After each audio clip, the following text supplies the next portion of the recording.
So fun seeing all of you. And I can't wait to meet some of you that I haven't met, meet you in person. That's going to be amazing. But until then, let's get the day started. If you're ready to get started, show me some hands. You ready? You ready? You ready? You ready? You ready? You ready? You ready? You ready? All right, all right, all right. You're going to take notes. You're going to be a champion. You're going to crush it today. Our first speaker, not very long ago, was struggling. He was struggling. He was working as an engineer. He was making just barely enough money to survive. And today, he's reinvented his family history forever. He's going to tell you his story, and he's going to give you some insights on how you can revolutionize your life. Please welcome to the stage my friend and $1 Million Hall of Fame member, Mr. Ivan Tapia. Come on, man.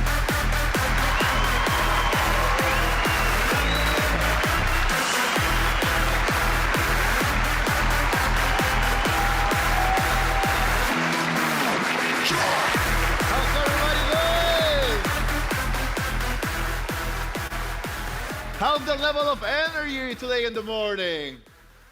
Oh my God. I'm so excited. This is my first time delivering a keynote speaking in GoPro. And I am so grateful about this opportunity. I want to be so grateful, first of all, give it thanks to Eric Worre and Marina Worre for this amazing, amazing opportunity to be sharing in front of all of you.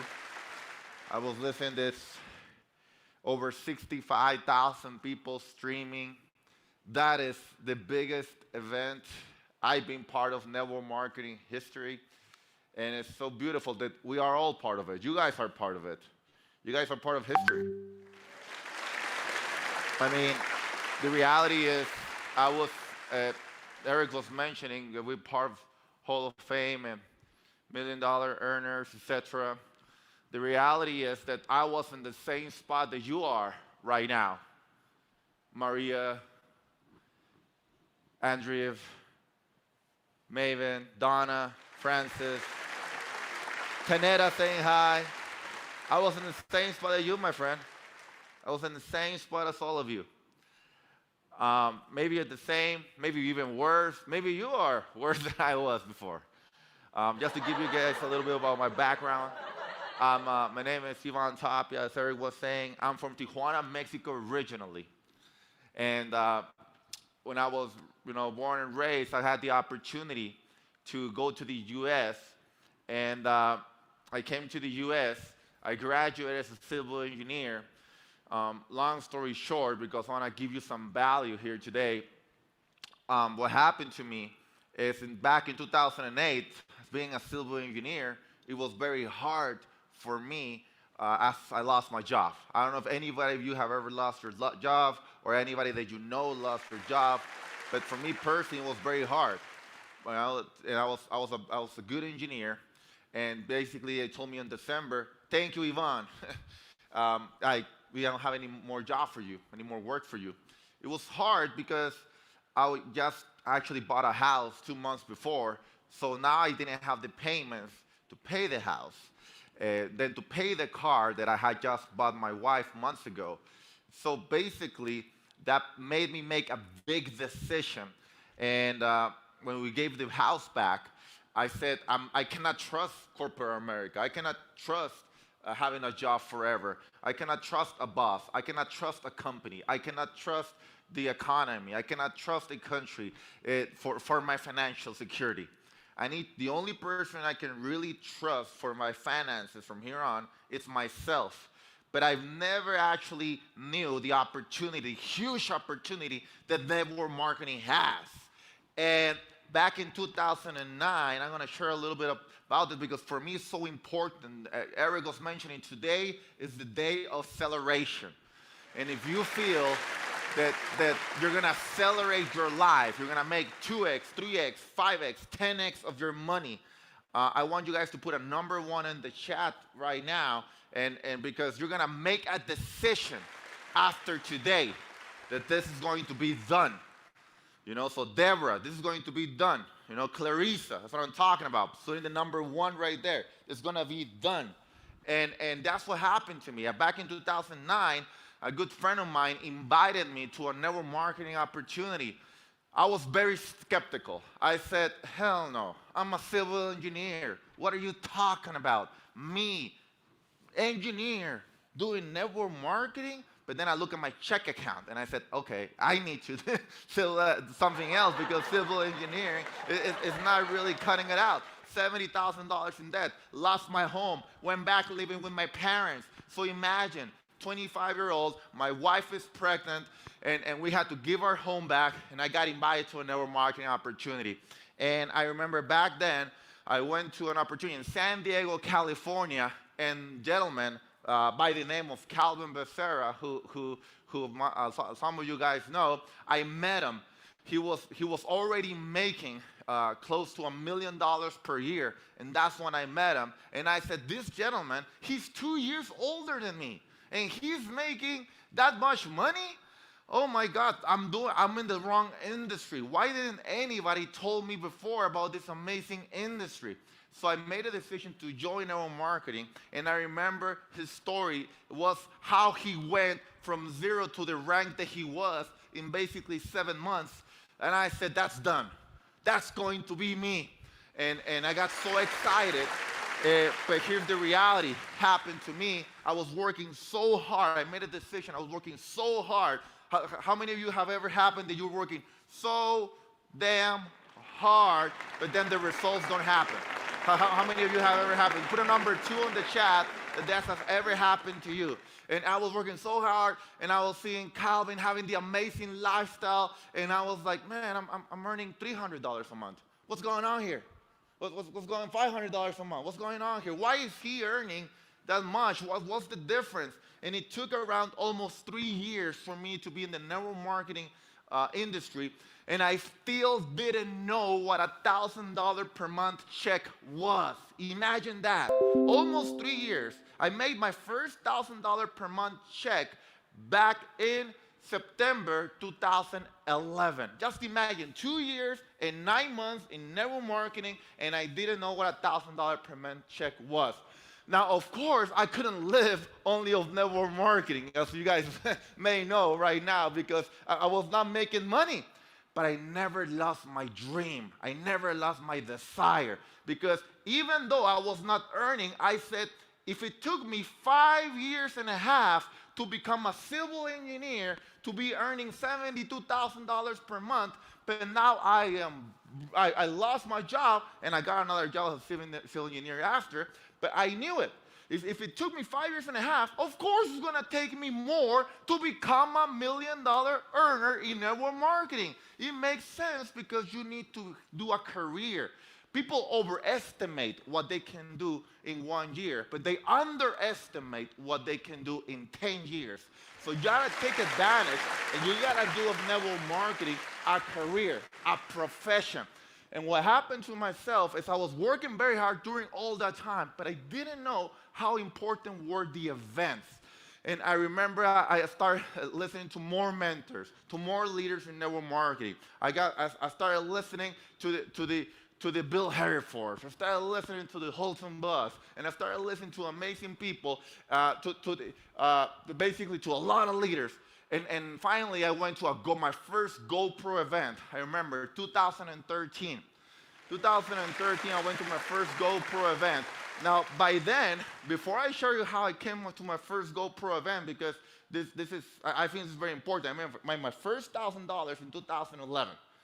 But I knew now, when I got my first 1,000, I made a huge decision and a commitment in my life that I was going to work basically for 18 months, and I'm going to start accelerating my business. So what happened is after $1,000, 2 months later, I got to $3,000 per month. 2 months later, I got to $5,000 a month. 2 months later, I got to over $20,000 a month. 3 months later, over $50,000, and then a year later, over $100,000 a month. So for almost 3 years, I never made over $1,000, but then in less than 2 years, I made over $100,000 a month. So something clicked. I started doing something different.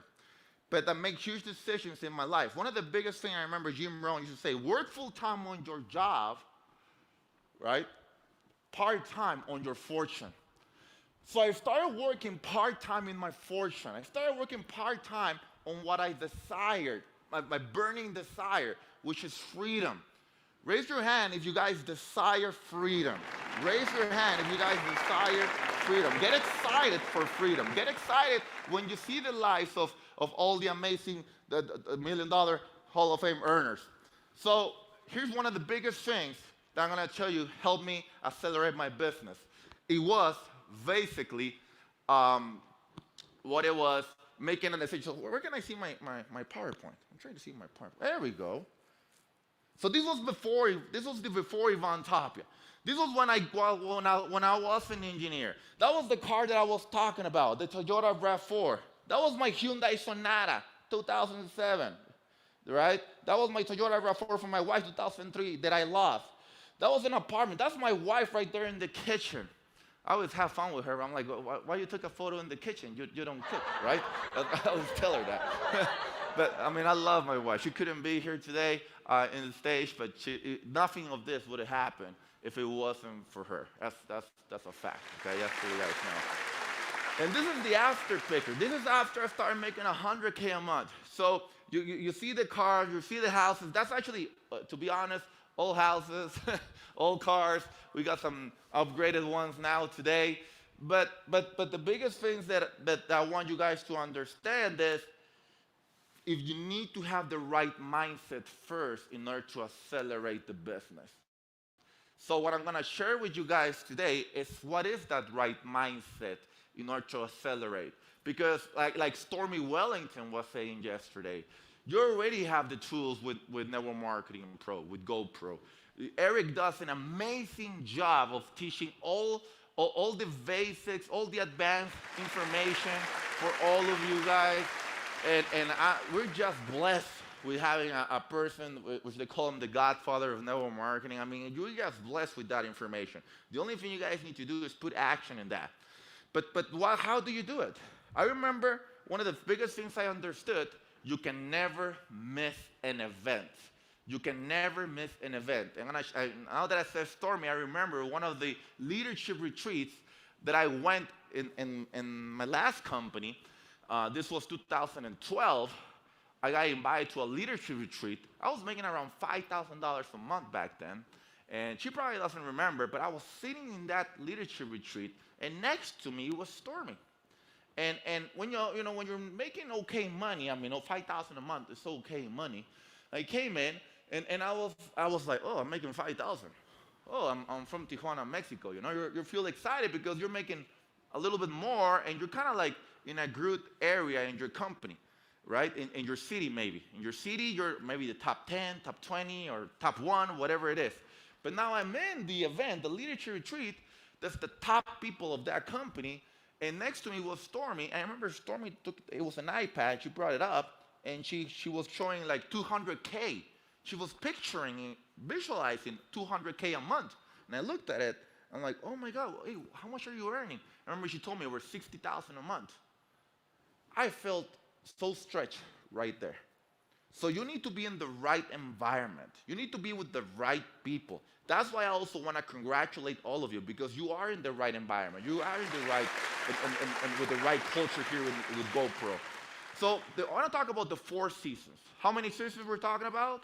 4. What is the 4 seasons? We all know the 4 seasons. Fall, winter, spring, and summer. How can this relate to business? This is very important after I understood. Why is this very important? Very simple. Leaders anticipate, masses react. So you are a leader. Who is the leader of his own business? You are. Say, I am.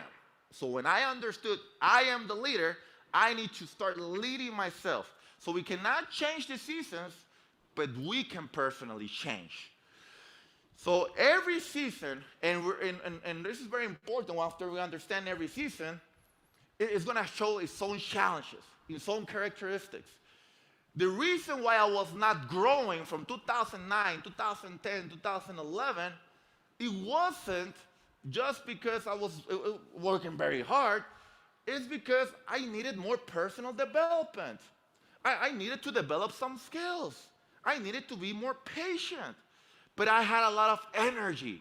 So what is spring? It's creating something new, exciting, planting seeds. How's everybody who's signing up into network marketing the first day, the first week, the first month? They're excited. They want to do it. They want to go to the next level. Everything is amazing. Products is amazing. The mentors are amazing. The sponsors are amazing. What do they say? This is the best opportunity of my life. So those are spring comments, right? You come to an event like this one in GoPro. You're like, wow, you feel energized, some of you guys. You feel, wow, this is amazing. This is what I needed. I needed more fuel. Oh, I connected with Jessie Lee. Oh, Jessie Lee, I connected with her story. It was so amazing. Oh, I connected with the panel. They were sharing how to basically have a better social media. So you start connecting. Thank you. So you get excited. That's spring. If this is your first GoPro, you also get excited. The next one is summer. Summer is high temperature. Waken, proven. Summer in network marketing, the way it is basically when you feel like when you do a presentation, everybody wants to sign up. Some of you guys have ever felt that. Have you guys ever felt in summer like you're doing a presentation? Doesn't matter if you do an amazing presentation or the worst presentation of your life, but they're signing up, right? Or basically you're just putting a message online, everybody's texting you, everybody's shooting you DMs. You're like, oh my God, this is exciting. Everybody wants to know about the business. Oh, wow, right? So you get excited in summer. What is fall? Harvest, unroll, autumn of life. Like the trees, the leaves start falling. So what starts happening in fall in network marketing? Basically what starts happening is maybe you're not growing or exploding that much, right? So basically now you're like, what's going on? You start asking yourself questions. It's not growing as much. I'm posting the same stuff. I'm posting the same messages. I'm still doing my 10 prospects per day or 20 prospects per day or my 3 presentations per day. Those are my normal numbers, to be honest. 10 prospects per day, 3 presentations per day. It's consistency. The key is consistency. So you're being consistent, but fall is like it's the season of fall right now. Then you got winter, slower, hibernations. Creatures that come together surviving death, right? Network marketing, that's when people start getting together. It's like, this is not working. Something's going on, right? Maybe it's the company. Maybe it's the upline. Maybe it's the sponsor. When you understand, it's just you need to get better. That's all you need to understand. You need to start so winter in network marketing, the way it works, it's basically, oh my God, I signed up somebody, but they left. Oh, it doesn't matter how many prospects. I even say you can sign up for free in social media and nobody's contacted me. Who has ever happened through situations where you feel that nobody wants to sign up? Even when you do your best presentation, you're like, oh my God, that was the best presentation ever. But they don't want to sign up. Who has ever gone through those situations? Put number 1 maybe in the chat if you ever felt that. So before going on, I want to identify. If you are in spring, if you feel you're in spring, that means you're getting started. Let's put a number 2 in if you're in spring. If you feel you're in spring, ready to summer to come, put a number 2. If you feel you're in summer, I want to feel it because summers are excited. They're like, oh my God, I am in summer. Put a number 3 in there. Put a number 3 in there.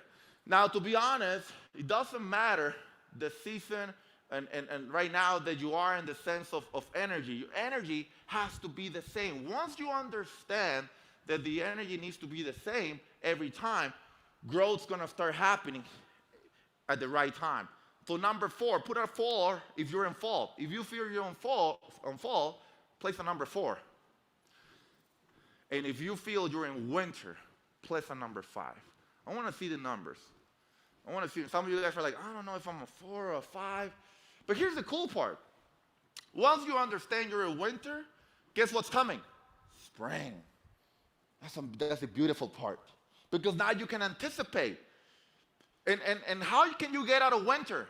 How can people get out of winter? Some mentorship, coaching, events like this.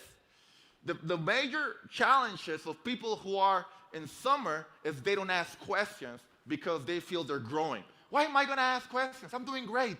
So when they're in winter, they're asking all the questions because they're in desperate mode. You need to ask questions when you're in summer. Okay? You need to ask questions when you're in summer. So 70 minimal laws of the season. Number one, you cannot skip a season. People ask me, hey, Ivan, how can I go from summer to spring? You know, I don't want to feel those falls. I don't want to feel those winters. It's not going to happen. All right? Just so you know. I had a leader once telling me, that's never going to happen to me, Ivan. I mean, I have a great relationship with my leaders. They're never going to leave. Whoop, that's over with. You're going to have people leaving in your business. You know, that's why you keep enrolling. That's why you keep bringing new leaders. Because if you want to grow, you cannot do it with the same people. You want to go to the next level, you need to bring some new people. When I started in network marketing, I was only attracting people who wanted to be thousandaires. That's all I was attracting, people who wanted to make $1,000 a month. The type of people I'm attracting today are people who want to be millionaires. There's a difference. Okay? There's a difference. So number one, you cannot skip a season. Number two, I go back to number two, summer winters are going to be short, some are long, but winter or summer will always come. That's the way it works. Number three, just as nature's a renewal system, human beings have seasons for their life cycle also. So like the eagle, right? They need to renew themselves. If they don't renew themselves, the eagle, they're going to die. So you need to also renew yourself. That's why we come to events. That's why we talk to mentors. That's why we're always investing time and money into our mind. You can never stop investing time and money into your mind, into personal development. Personal development is not learning. Just so you guys know, personal development is when you actually take action on the challenge with what you learned. That's the key right there. When you take action on the challenge, that's when you're actually gaining personal development.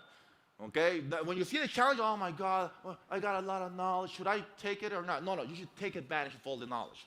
Number four, we all go through the same thing. So maybe you see a Jesse Lee, you know, making over $500,000 a month, amazing TikTok, amazing social media. You're like, oh, she never goes through winters. Yes, she does.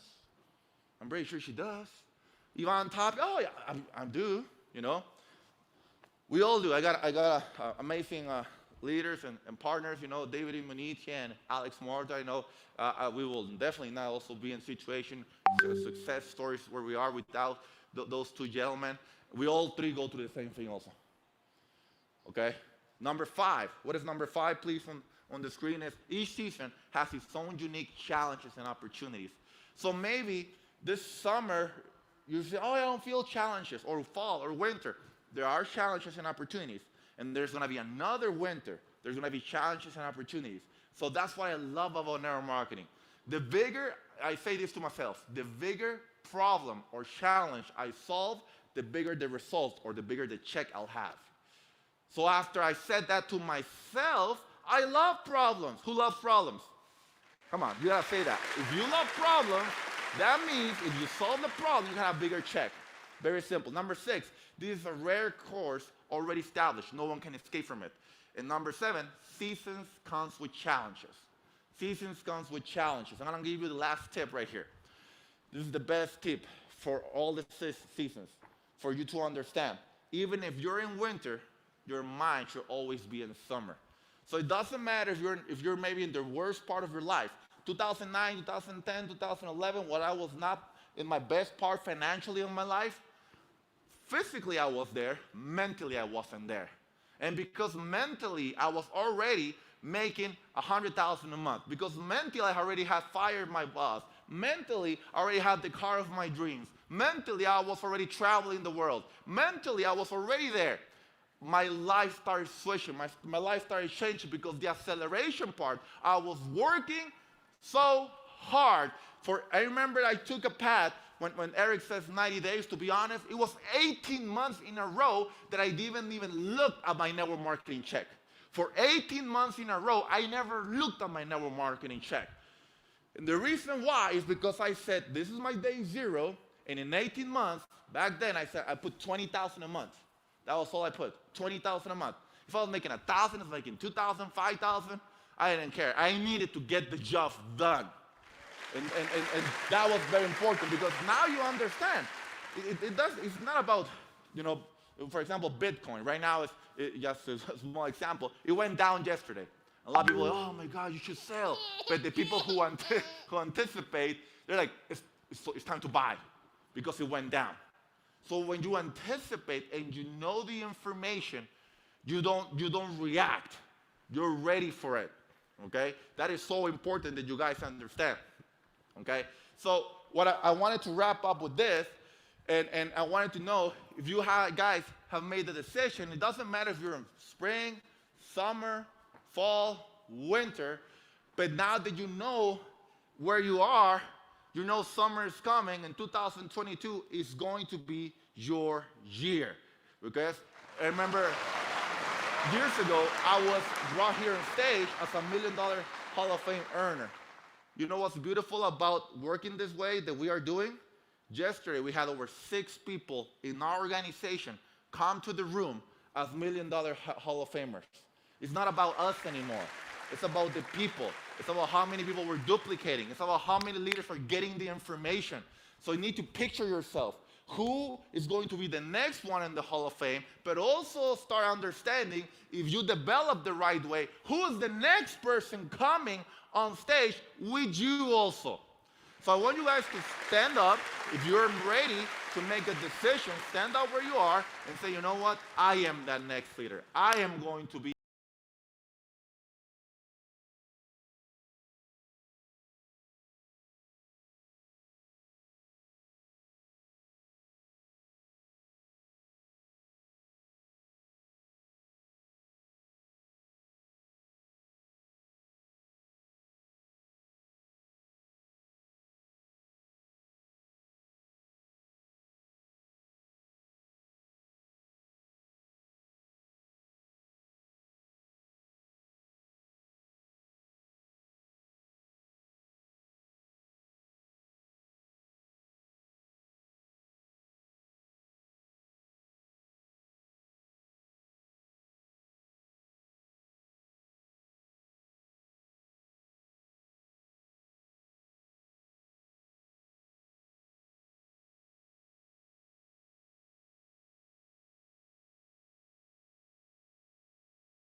season. This is my time. Give me your fears, give me your limitations, and I'll give you results. I am a gladiator. That's what I'm talking about. Celebrate yourself. Give love to yourself. Clap yourself right there because that's you. Give a big hug to yourself. That's you. It is done, Stephanie. It is done. If you believe that it's done, it starts with that, with the guarantee, with the certainty that you are the next Ivan Tapia. You're the next Alex Morton. You're the next David Imonici. You're the next Jesse Lee. You're the next Kobe Wellington. You're the next Brandon. You're the next Calvin Becerra. You're the next Daniel Fayer. You're the next Stefano Logato. You're the next one. It's a done deal. You're the next legend, Eric Worre. You are the next one. So you gotta celebrate. I believe in you. Thank you very much. I appreciate the time. My name is Ivan Tapia. And if I can do it, all of you guys can do it. God bless. Ivan Tapia, everybody, give him a round of applause. All right, all right. Good stuff, huh? Who's a gladiator? Show me some hands. Let me see, let me see, let me see, let me see, let me see.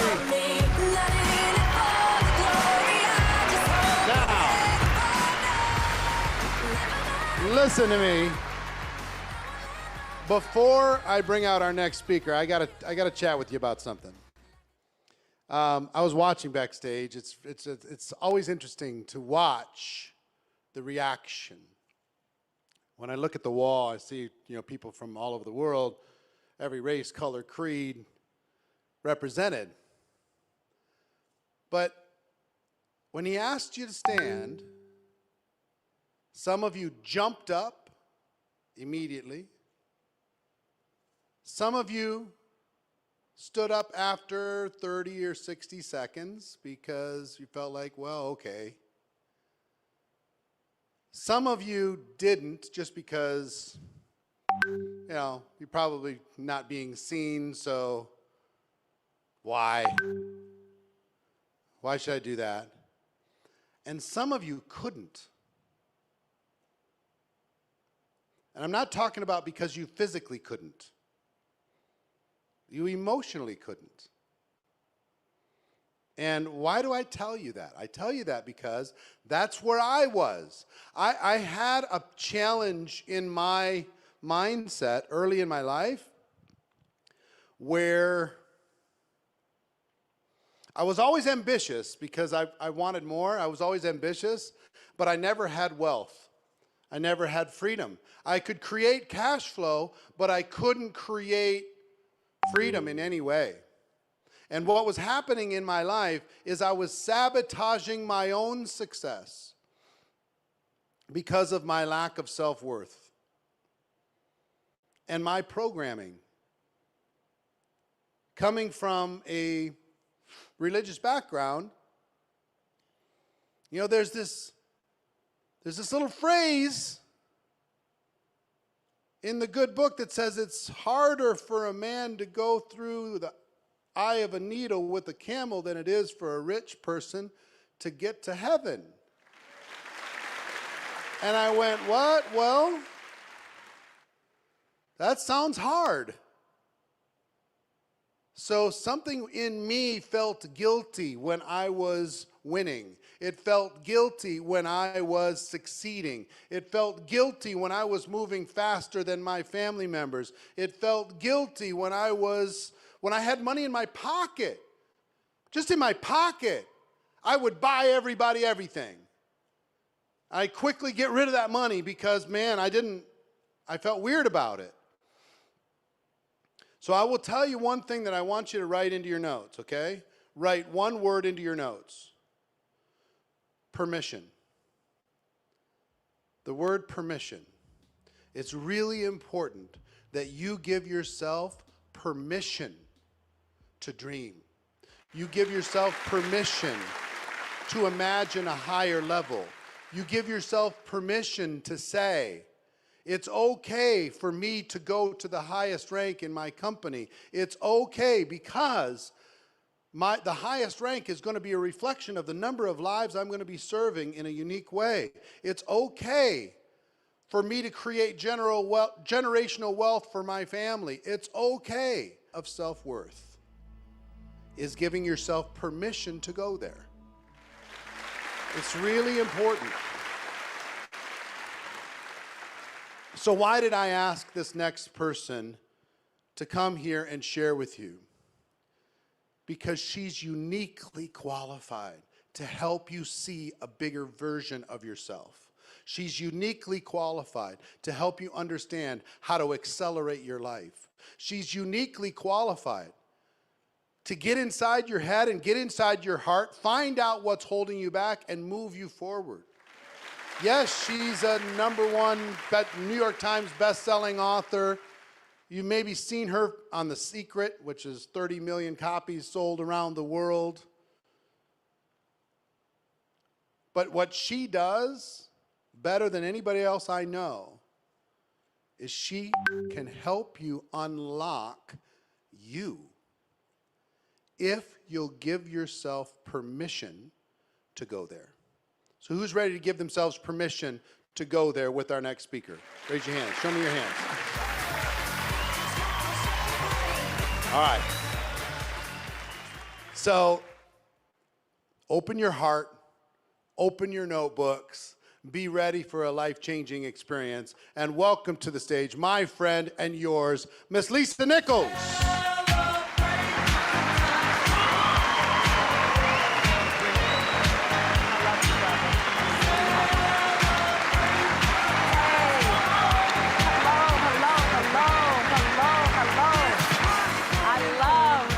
Thank you guys, thank you so much. I'm so excited to be here. I'm so excited to be in this season with you, to have this time with you, to be able to come. My yes to Eric and Marina was easy because inside of our friendship, we pour into each other. So my yes to them was a blind yes. Yes in whatever you want me to do. So I'm excited that I get to spend this time with you. I'm excited that I get to come to you. I'm excited that I get to see the faces and feel the souls and the heart. I'm excited that I get to spend time here pouring into the man, the woman that you are and that you're becoming.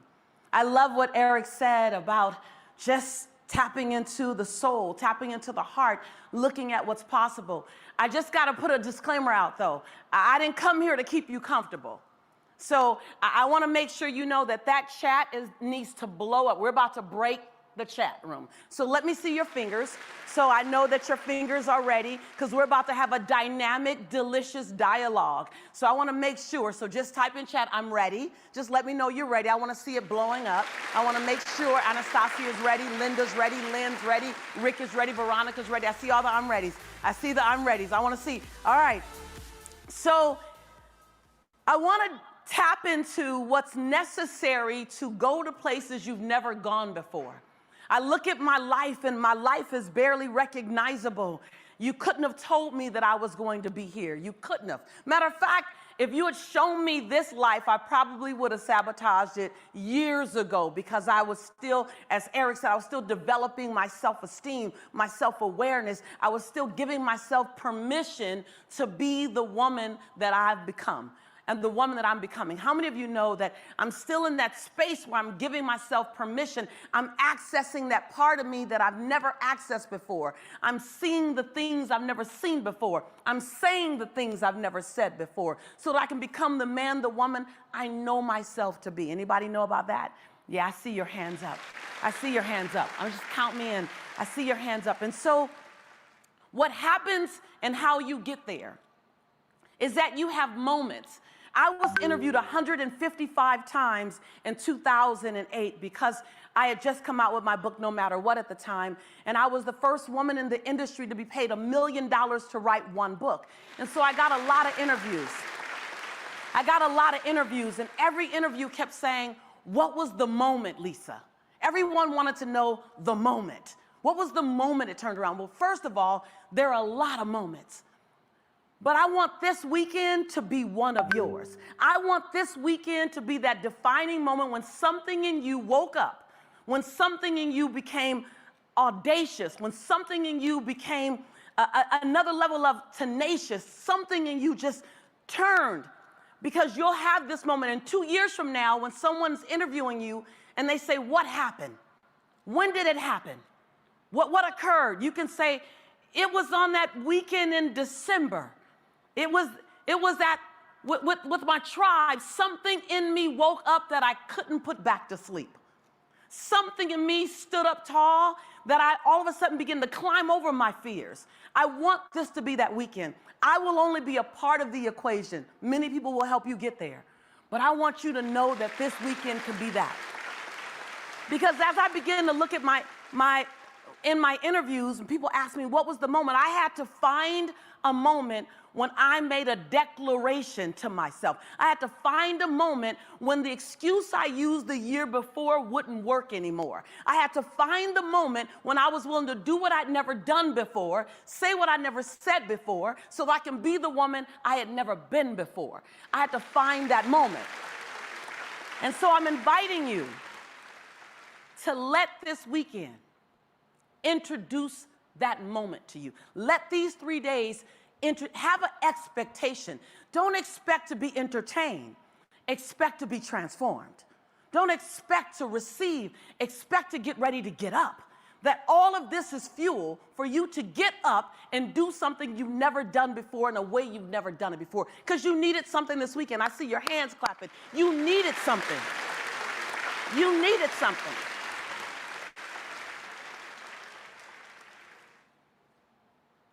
I look at my life, and I'm blown away. I'm blown away because I didn't think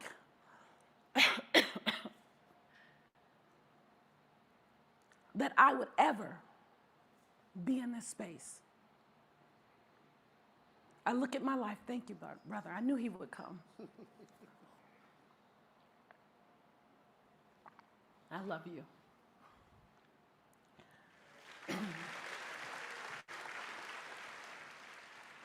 I didn't know I'd ever be in this space. I had to be willing to give up convenience. And so I want to challenge you, and I want to charge you, and I want to invite you. Are you willing to put your convictions over your convenience?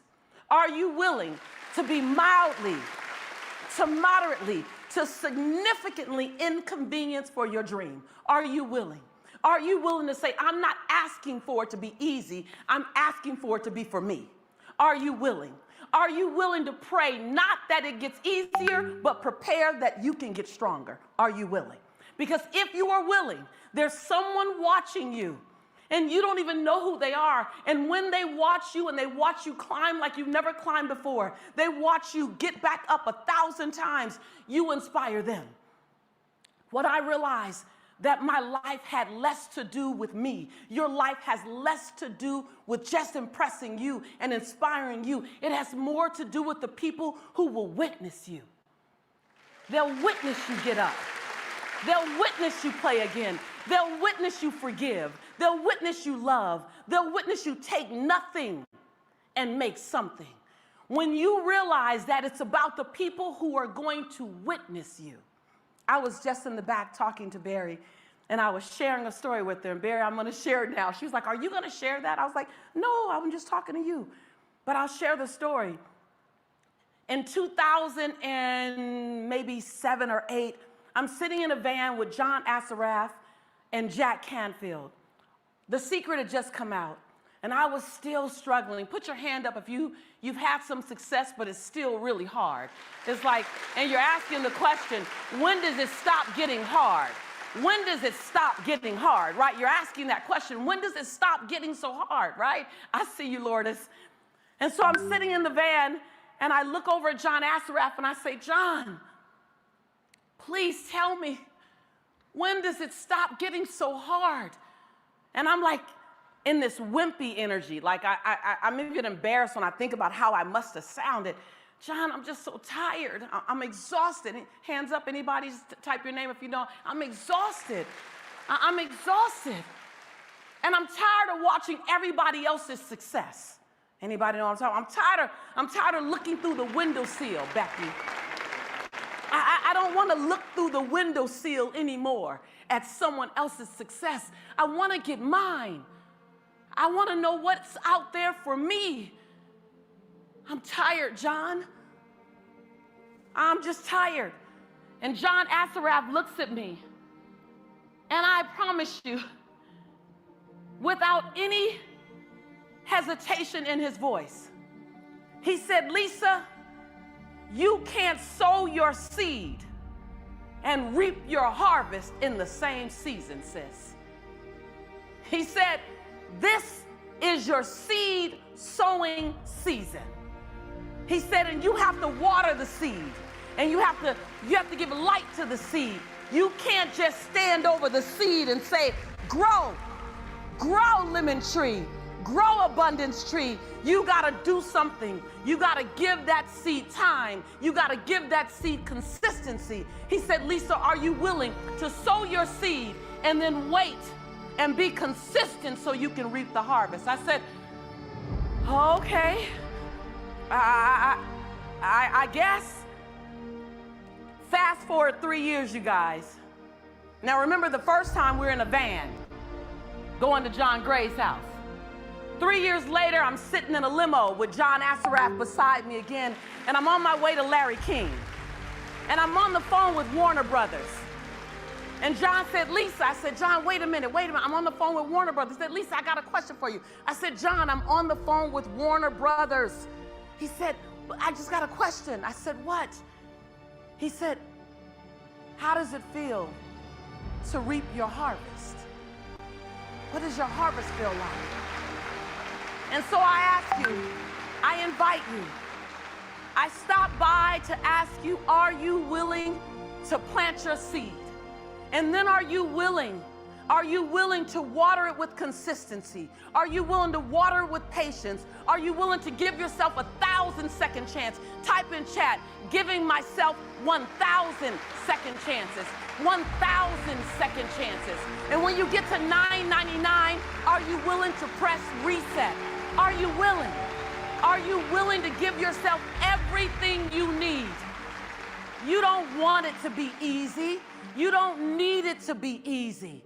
You are ready for such a time as this. There's a reason why you are here right now after 2019, then 2020, then 2021. You're the perfect person to do this comeback. You're the perfect person to tell the story. You're perfect. You're perfect, Shelly. You're perfect, and you know you're perfect. As a matter of fact, it's not the fear that you won't do it that sometimes frightens you.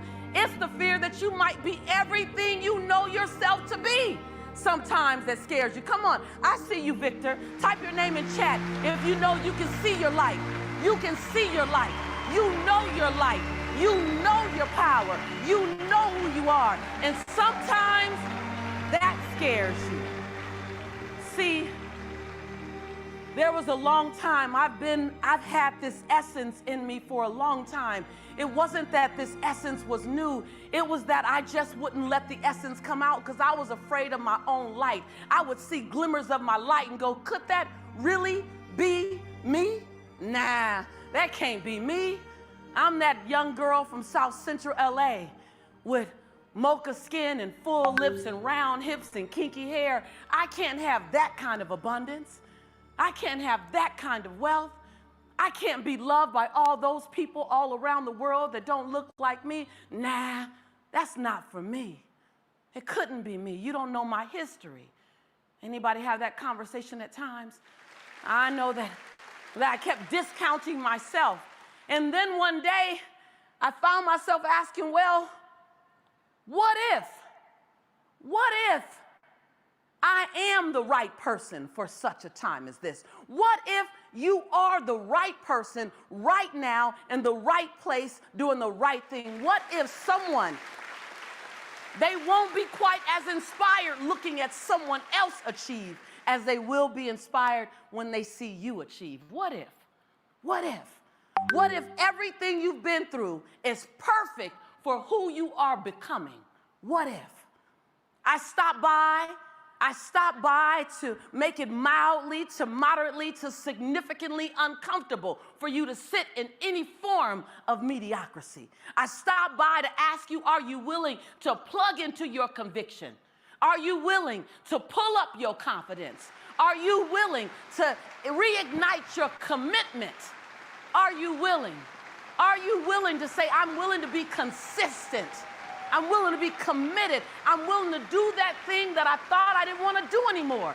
so that I can get that thing out, pour something in you. I came to ask those who are ready to be radical. Be radical for your future. Be audacious, be bold, be radical. Let them call you crazy. Crazy got a freedom to it. If they call me crazy, that means I can do anything, Laura.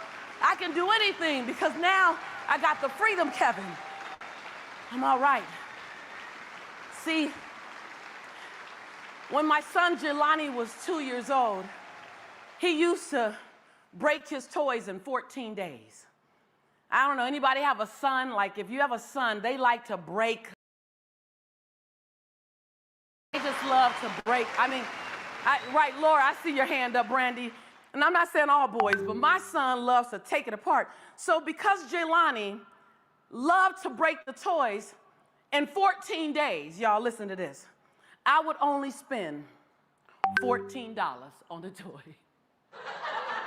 I'm like, if you're gonna break it in 14 days, Christine, I'm only spending $14. So here I am at KB Toys. Some of you guys know about KB Toys. I'm at KB Toys in the Crenshaw Mall, and I'm about to, and now let me show you how he would break it. He would pick it up and drop it.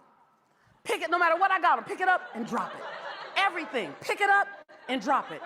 And in 14 days, it goes in the toy cemetery. You know that toy box where everything is half broken and you try to put it together and entertain the kids? Everything would end up in the toy cemetery. So I'm at KB Toys, and looking at the toys, and I'm at the $14 rack, Francine. I'm at the $14 rack, because that's my son's 14 days, $14. I pick out a toy, and I hear Spirit says, slide down the aisle. Okay. I slide down the aisle.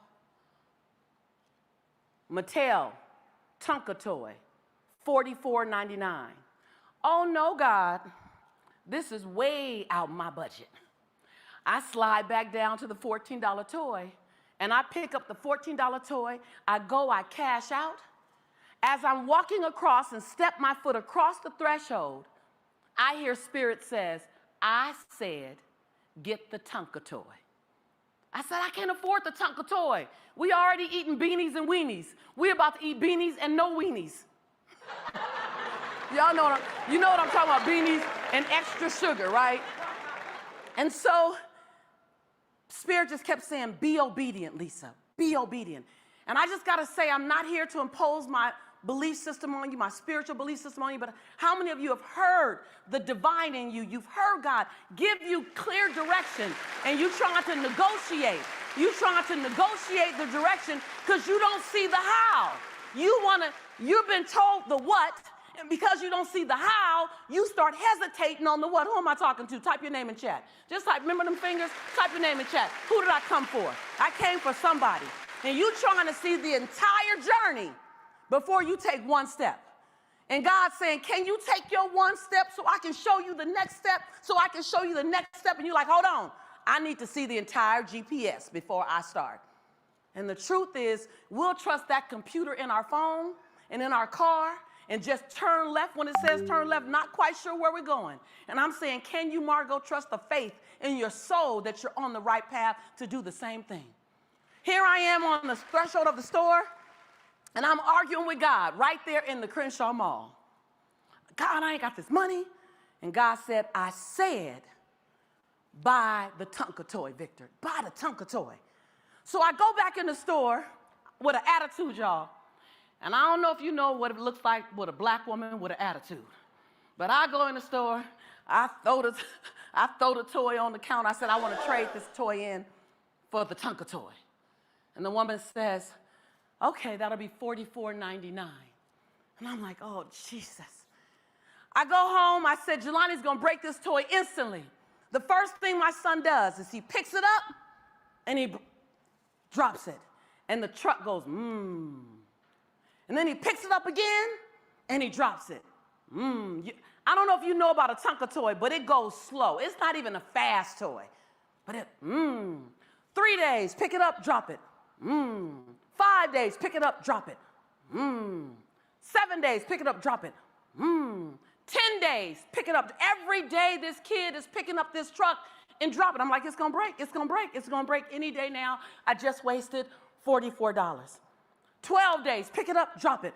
14 days, I'm like, it's about to break now. Picks it up, drops it. 21 days, picks it up, drops it. 30 days, picks it up, drops it. 40 days, I pick it up. And I drop it. I'm like, it just needs to drop from a higher area now before it breaks. How many times are you so sure something's not gonna work that you looking for it to not work before you looking for it to work? Come on, you guys. Who am I talking to?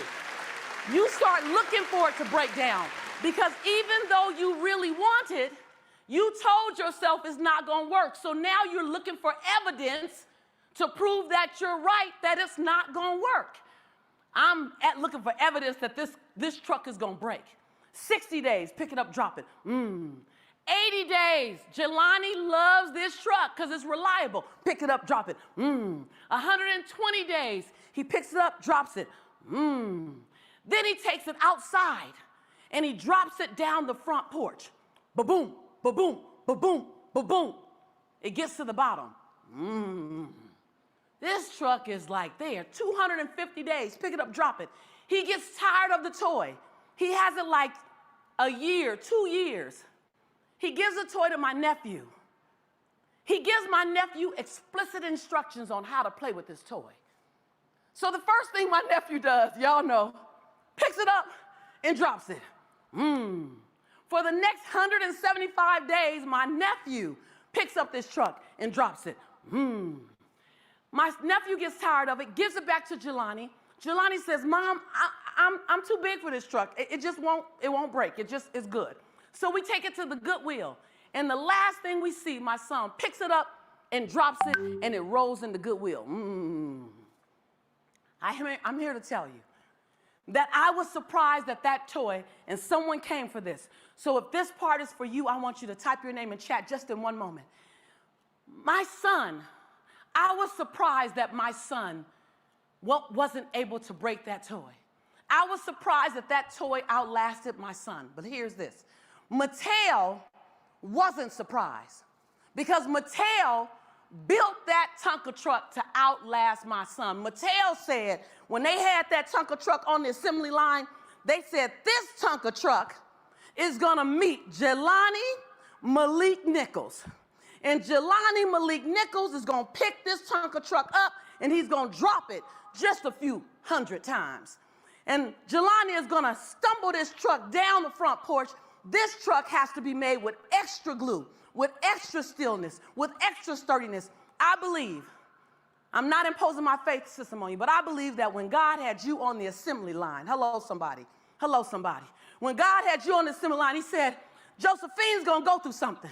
She's gonna go through something. He's gonna go through something. Let me give him some extra forgiveness. Come on, somebody. When they're gonna go through 2020, let me give them some extra patience. Hold on, somebody. They're gonna be picked up and dropped a few times. How many times? You may be picked up and dropped a few. Let me make sure that they can keep going. Let me give them extra tenacity. Let me give her some extra ability. Let me give her some extra get up. When you were built on the assembly line, when you were being created for such a time as this, everything you needed to navigate through this time with grace and ease and to get to your abundance was given to you when you were on the assembly line. They said she might be picked up and dropped. She might be picked up and dropped. He might tumble down the stairs. But when they hit the bottom, they're going to go, I'm just saying. You might not go as fast as you think you should go, but it's your birthright to keep going. It's your birthright to get to the outcome. And the only time you think you're not doing it fast enough or good enough is when you look to the left or the right. And as Benjamin Franklin says, comparison is and will always be the thief of all your joy. Are you willing? Are you willing? Are you willing to look forward and say, hold on, it's my time. Say that, it's my time, that I'm perfectly designed for such a time as this. I'm a unique, unrepeatable miracle. Can you say that? Say that it's not in my perfection that I'm going to make it. It's in my imperfection that I'm perfect for such a time as this. What I know about me is that it's my imperfection, it's my climbing that's made me so connected to my audience. It's in the valleys that I've learned how to be who I am on the mountaintop. See, we want to fast forward to the mountaintop without getting the endurance that only comes in the valley. We want to fast forward to the mountaintop without getting the perseverance that only comes from the valley. So if you're going through something, don't stop, don't park, don't take out real estate, just keep going through. I'm just saying. I'm just saying. I'm just saying. Because inside of that journey, you earn the right to inspire all of us. Your life was put here so that you can inspire us. That when we bear witness to you, when we bear witness to the way you love the unlovable, the way you forgive the unforgivable, the way you have your knees knocking and your teeth chattering, and you speak up anyway. See, it's not in the things that are easy for you that inspires us. It's when you navigate through the things that you thought you couldn't get through, and we bear witness. That's when we're inspired. And so I just stopped by at the end of the year to say we're not slowing down, we're recalibrating. We're not stopping, we're resetting. We're not giving up, we're realigning, redreaming, rejuvenating. This is that time.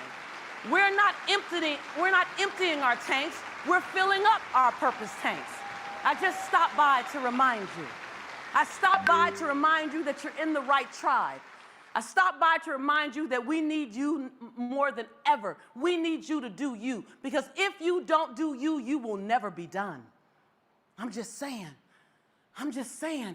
And oh, by the way, if no one looks like you, no one walks like you, no one talks like you, then we definitely need you to do it. Because we're tired of having everything look like one way. We need diversity. We need every woman, every man, every age, every nationality, every religion, every social economic set. We need it all to represent humanity. So we need you. And for that story of how difficult it is, that story of how frustrating it is, use that as your fuel. Because this little girl right here from South Central LA, born and raised between the Harlem Crip 30s and the Rolling 60s, having 3 fights a week to get home from school, functionally dyslexic, struggling for 12 years in school. See, I didn't know my gift. I didn't know my contribution. I got fired from 5 jobs in my 20s. I found out what I wasn't good at before I discovered what I was good at. I found out what I didn't need to do before I tapped into what I should do for the rest of my life. I'm not a late bloomer. Please don't get it twisted. I'm not a late bloomer because I'm not on anybody else's clock. I bloomed exactly when I was supposed to. Come on, somebody. Come on, somebody. And so I stopped by. I stopped by to remind you, you've planted a seed. And dare not leave that seed in the ground untilled, unsunned, unwatered. You've planted a seed. You are harvesting a future. You're harvesting a life. You're harvesting a legacy. You're planting and building something you've never built before. So if it gets hard, get stronger.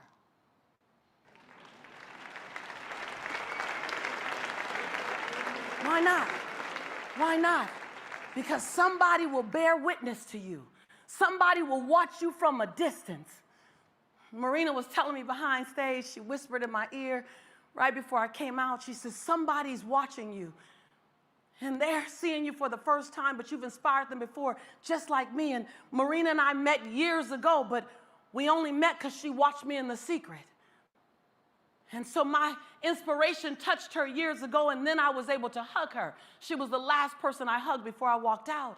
Who's waiting on you? What little girl is waiting on you to get out of your way? What little boy is waiting on you to bear witness to who they can become? What young woman, 15, 16, with an attitude, you know the attitude. She's waiting on you so she can see how to be loved by a man, how to get back up. She's waiting on you to see what does pressing restart looks like. She's waiting on you. What 40-year-old woman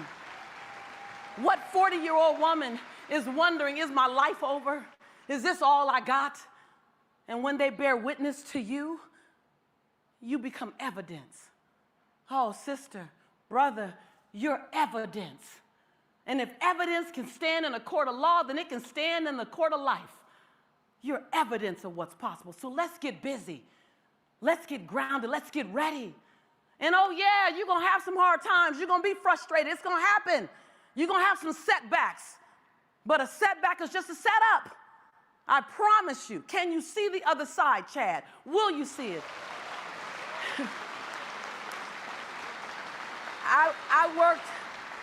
I worked in the accounting field. I got fired from all these jobs, and finally I just said I'll work in the accounting field. I worked in the accounting field for 7 years. And I have nothing against the accounting field. I just don't need to be in it. I need to work with finances, but I don't need to govern the finances. Anybody know what I'm talking about? You've been in the wrong field. How many of us have picked the wrong field at times? You picked something and it just confirmed what you wasn't good at, right? And here I am in the accounting field. And bigger than that, I'm literally in the collection field. So here I am in my 20s. I have no money and I'm in collections. Let me tell you, the wrong thing to do is to put a broke person in the collections department. Because not only will I understand all your reasons for not paying, but I'm going to write some down so when the bill collectors call me, I'm going to give them that same reason. I'm just saying. I'm going to be honest. I'm going to be honest. So here I am in the collection department, and I'm really bad at it. And people would call me. I would call people and say, you know, you owe us $450. And then I'd hear, oh, my son is in college. I don't have money to pay. And I go, okay, you know what? Well, instead of me having them call you again, I'm just going to erase your name from the list because I believe you. Wrong thing to do. My supervisor comes into my office and says, Lisa, what do you want to be when you grow up? I'm 24 at the time. And I thought it was a test of my commitment. I said, I want to be the director of the collection division. And she kind of cringed like, no, you don't want to, please don't want to be that. I was like, I just want to grow up. I want to be here. She's like, well, the problem, Lisa, is you're not good. I said, not good at what? She said, any of this. She said, we give you a list of 120 people, and you give us back a list of 85. What's happening? I said, oh, I'm doing you a favor. Once I confirm they can't pay, I just take them off the list. She said, Lisa, I'm sorry. And someone came for this. Just get ready for this. I need to release you to go find your dream. And I said, release me to find my dream? Then I realized she could be firing me. I said, are you firing me? She said, I'm not firing you. I'm releasing you to find your dream. So I left. Fast forward 22 years. I'm on stage doing this thing like this. I'm on stage. And I'm introduced, and I walk out on stage, and I see this woman on the front row, and she's crying. She's just crying. The whole time I'm speaking, she's crying. The whole time. I said, well, I can bring people to tears, but normally I get started first. And she's crying and crying. After the speech, I'm signing autographs, and I'm taking pictures with people. And I'm signing autographs, and I'm taking pictures. And this woman is over in the corner, and she's just crying. Still crying. This same lady is still crying. So I'm autographing. I autograph about 70 books. And I look over and this woman is just crying. So finally I said, excuse me. I walk over to the woman. I said, I'm sorry, I've watched you cry for like an hour and a half. Why are you crying so much? She said, because I'm the lady who fired you and released you to find your dream 22 years ago. You found your dream. I was like, oh my God. Oh my God. You're the lady. So guess what? The first time you do something, it may not come out the way you want it. The second time, who needed to hear that? Type your name in chat. The second time, the third time. But if you, Brandy, if you can lean into your tenacity, you were built to last. You were made from the best soil on the planet. You were made from human resiliency. If you can lean into what you're made of, you're going to be all right. If you can lean into what's coming through you, you're going to be all right. If you can lean into your conviction and don't look for convenience, you're going to be all right. If you can push past your fears in your internal dialogue, you're going to be all right. If you can have patience with who you're becoming, you're going to be all right. If you can absolutely persevere and hold on to a tribe, you're going to be all right. I didn't say that it's going to get easier. I'm inviting you to become stronger. I didn't say that everything was going to fall away. I'm inviting you to lean into your conviction. See, you're not living just for you. You're living for a legacy. When I went to Oprah in 2007, I took my grandmother with me. And my grandmother was in the room at Oprah, and my grandmother had this funny little energy. I didn't know what the energy was, but she's walking around the room with this little energy. And when they called me and said, Lisa, the Harpo Inc. limo is here to pick you up, I said, yes, yes. And I grabbed my jacket and grabbed my purse, and I went to go out the door. My grandmother said, excuse me, go make your bed. That's how I look, Veronica. I look the same way. I put my purse down, took my jacket off. I went, I made up my bed. I went back, I picked up my purse, got my jacket again. I went to go out the door. My grandmother still had that look on her face. She said, excuse me, go wipe out the sink basin. I said, wipe out the sink basin? Okay. I wipe out the sink basin. I'm like, okay, why does my grandmother have me doing this? I want y'all to listen very closely to my words. Somebody came just for this. You came just for this. I'm wiping out the sink basin. I'm like, I don't even do this at home before I leave. I go back out. I put back on my jacket. I pick up my purse. My grandmother has this same kind of funky look on her face. She said, leave a lady a tip.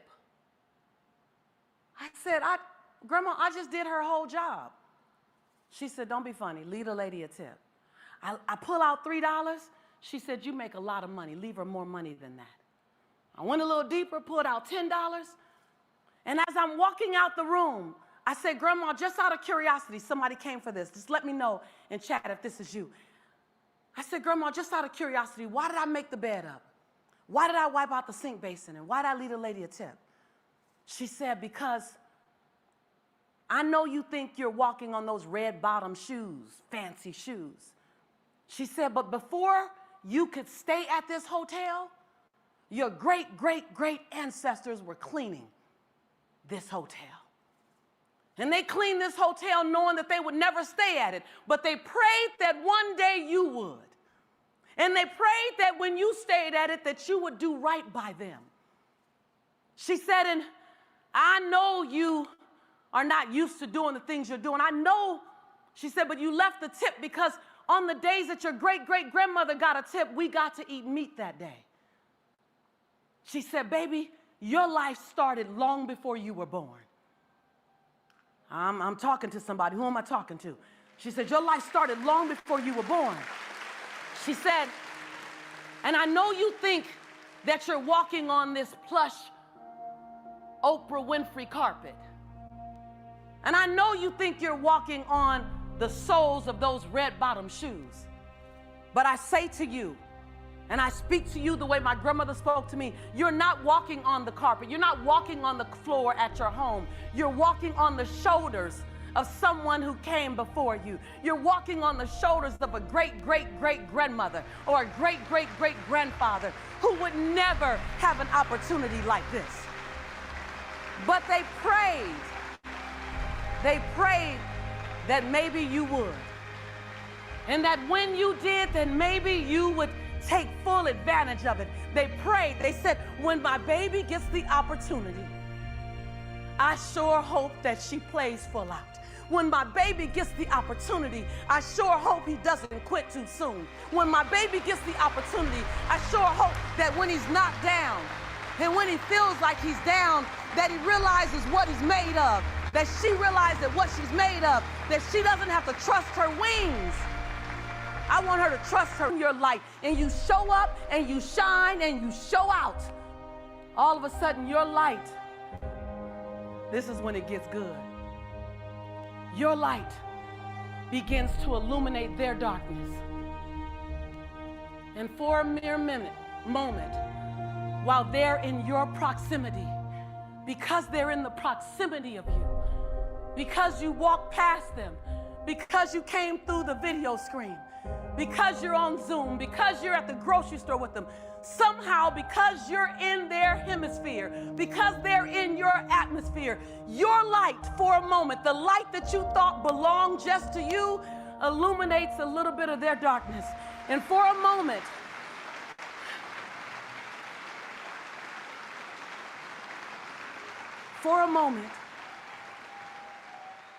a little girl like me could see a little bit of who she can become. A little girl like me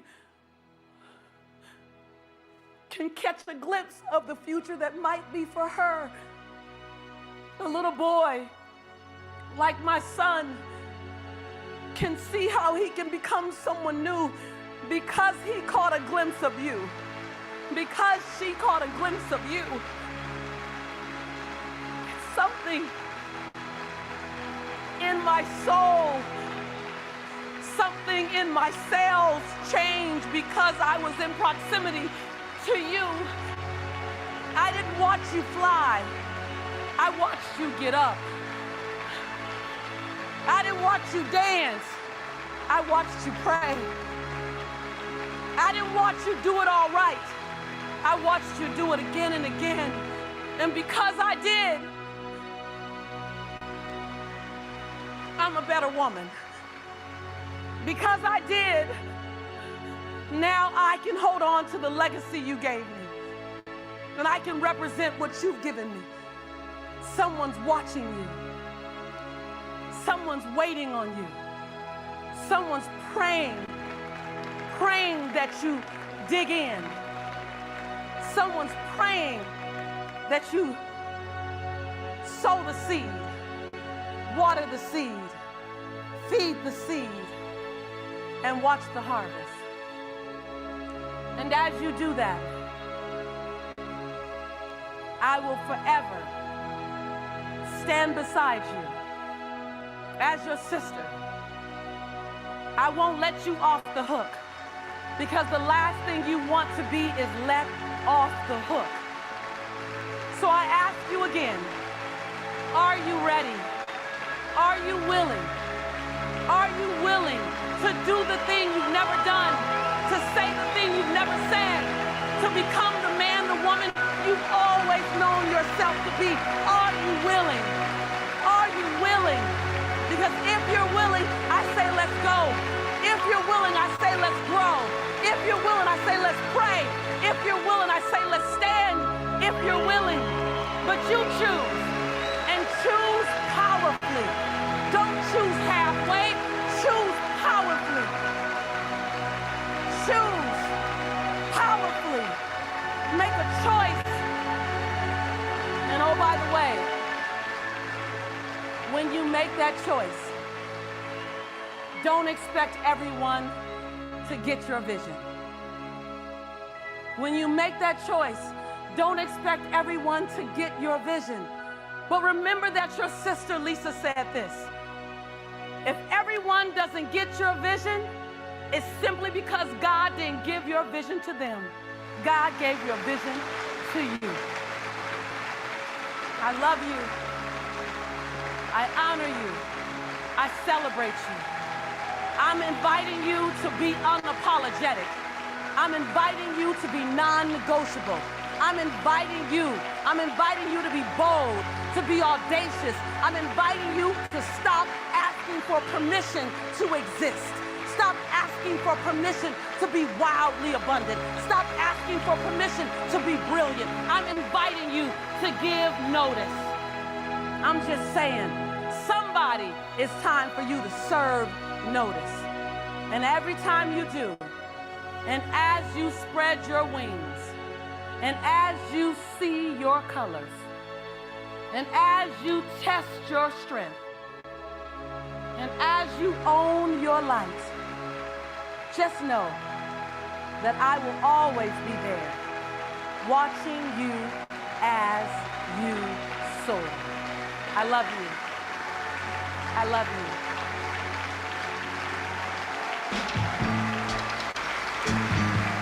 The one, the only Lisa Nichols. Give it up for my friend.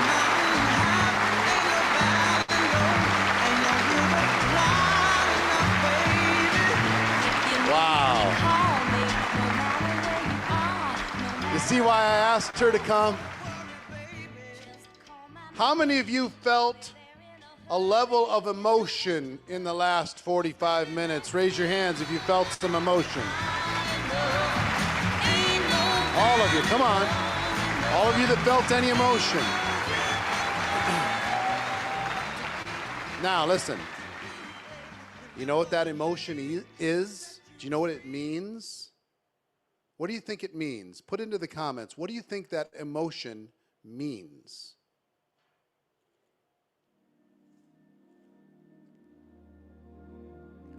That is the potential in you. Connecting to her reminder to you of what's possible for you.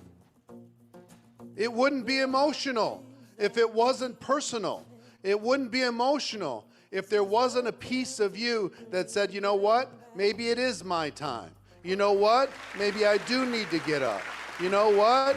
Maybe I do need to be stronger, not wait for it to be easier. Do you know what? So if you felt anything, just know that is your soul, your mind, your heart reaching out to you saying, you know what? They're trying to connect. What's inside of you is trying to connect with this logical brain that's been trained to think small. This logical brain that's been trained to be small. This logical brain that's trying to be, reasonable instead of unlimited in its dreams. So I want to ask you an uncomfortable question. Who's ready for an uncomfortable question? You ready?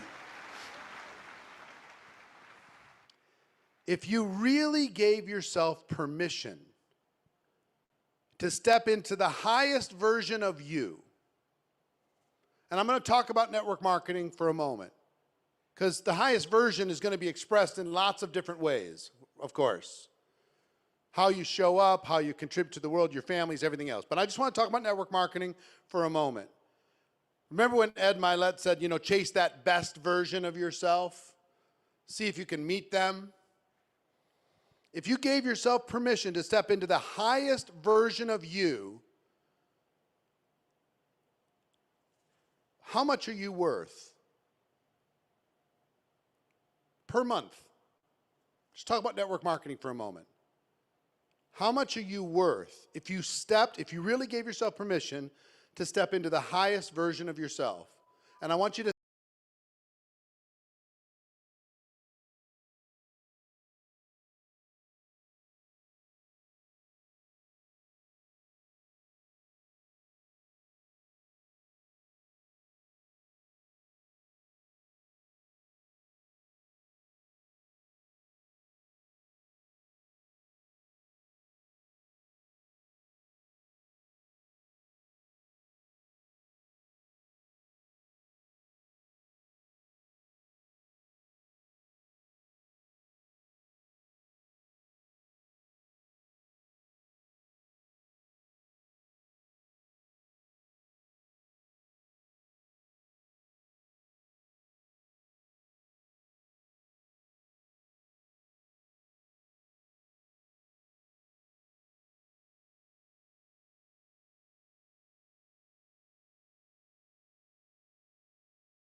in comparison to what you're earning right now, that number, what you're worth, in comparison to what you're earning right now. I have one question for you. We're going to break you into breakout sessions, and I want you to share this. I want you to share what you're worth, and I want you to share the answer to this question. What needs to change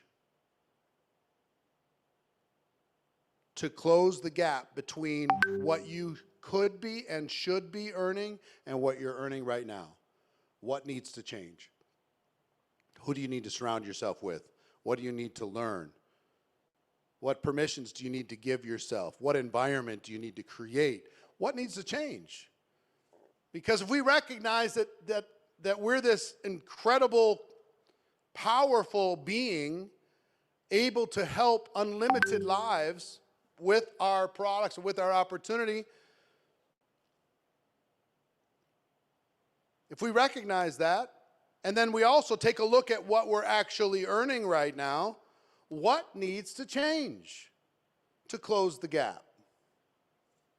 So this time, we're going to break you into small groups, and I want you to play all out, and we're going to give you 15 minutes. And the person with the first name in the group closest to A, they're the timekeeper, and the first name closest to Z, first letter in the name closest to Z, they go first. Okay? Here's what I want you to share. What needs to change for me to have the breakthrough that I'm looking for in my business? Everyone gets 3 minutes. Equal share, equal voice. And here's what I want to also tell you. Use your full time. Use your full 3 minutes. Okay? Share with the other people. When you verbalize what needs to change for you to close the gap between what your greatest potential is and where you're at right now, something's going to change inside of you. When you hear the other examples, something's going to change inside of you. Play full out to be seen and heard. You don't need to do anything. We're going to send you into the breakouts, and we'll bring you back when we're done, okay? Who's ready to play full out? Show me some hands. Let me see, let me see, let me see, let me see, let me see. The big question is, what needs to change? Send you to breakout right now. We'll be back in 15 minutes.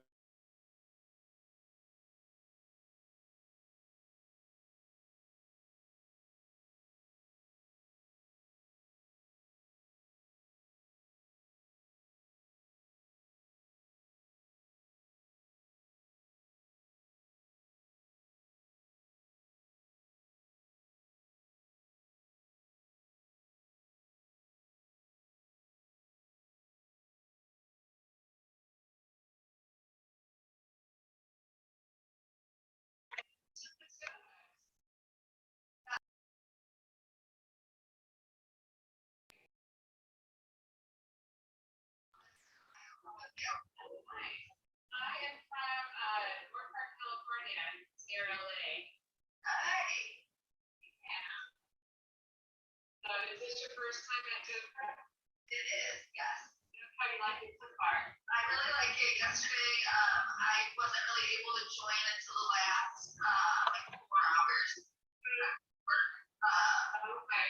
Really impactful. You know, I got out of sleep and I think good. Yeah. Oh, yeah. Yeah.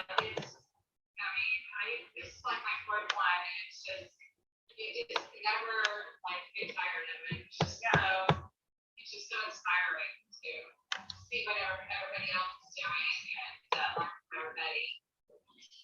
So, question, I guess, your name is closer to Dwayne. You really don't need to do that much. Yeah. I'm prefer, I guess. Okay. So, what did you put down? So what needs to change for me?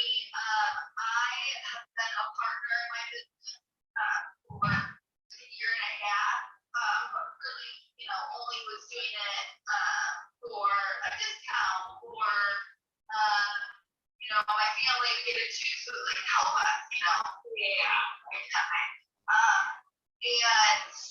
I am in marketing, that's my profession, and I know social media, and what needs to change for me is to put what I know I should be doing into practice and not care about what people will think, what people will say, not caring about the haters. You know, taking that emotion out of it that we talked about yesterday. Exactly, yeah. So, there's so much stigma or people's opinions behind network marketing, and I've just been more concerned with that than thinking about what it can give me. And okay, if you have such opinions about it, it's because you haven't learned more about it, or maybe you've had a bad experience, right, for a company or whatever it is. So that's the big thing I need to change. And I also need to expand my messaging across multiple platforms. So like Dusty Lee was talking yesterday about the different ratios of where her business comes from. Right now I'm really only sharing on 2 social platforms. So I need to expand that. Start doing TikTok, start doing different types of content that I don't do at this time. And that will help me. I don't have a big network locally around me because I moved where I'm at for a job, and I don't have any family here, and then it was COVID, didn't meet a lot of people. So my actual, network is online. I don't have any in-person types of relationships that I can rely on. So that's really what I'm going to focus on changing to help me grow my business. Yeah, I think that's all good, and I can definitely relate to all that. And I've learned too, when people start being haters and they just start like bashing network marketing, it's when a good time to start asking for questions. Find out, well, what is their experience? Maybe they really did have a bad experience, or maybe they know of somebody that didn't, and try to kind of walk them through their fears or their negative thoughts about network marketing, and then try to take that, turn it around to a positive. And I think, our industry is really starting to gain a lot of the respect that it deserves.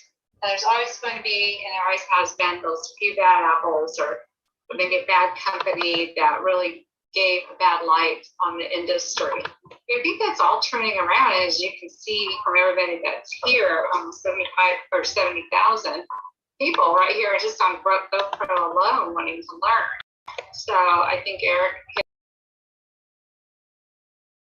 really in the right place at the right time with what everybody's going through, especially with COVID.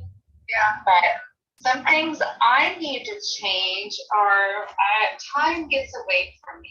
That's a really big one. I do work full time too, as well. So I really need to start doing time management and trying to let go of some things that take all of my time and start saying no more. And start maybe, like, I like to do gardening, I like to do yard work, but that's one thing I can let go, let somebody else do it, pay somebody to do it, give somebody else some sort of income, so to free up my time. So I need to start focusing on stuff like that. And then I also need to start getting bold, just getting out of my own way, take the emotion out of the business, and just plow through and just do what I need to do. So those are the 2 big things I plan on changing right away. I like to be bold. Yeah. I have a little sign on my computer. I need to make a big one. It says be bold, like make it a real bold sign. And so just remind myself every single day that needs to be done. So, yeah. Hi, Bonnie. What about you? What needs to change with you? I didn't know that I was on here, but Oh yeah, there you are. because we're both coming on different it says connect your charger. Okay, so what I need to change is I need to quit giving myself excuses that I'm too old. I'm 74 years old. I've already made a dent in multi-level marketing. I've already done a good job. So I don't put down any of that. But I always say to myself, when it comes to making the next step, getting on the internet and making posts and things like that, oh, I'm too old. I don't look good enough. I don't have the hair other people have. I don't have, whatever the excuse is, I already have a good organization. So I just need to keep on doing what I'm doing, but not for just 2 hours a day, but for, I want to do them for, I want to do it full time. I don't work another job. I make enough money in multi-level marketing so that I don't have to do that. But I never play full out. And that's always been my excuse, is that I don't know the internet well enough. And I don't, and see, that would be something where I don't want to make a fool of myself.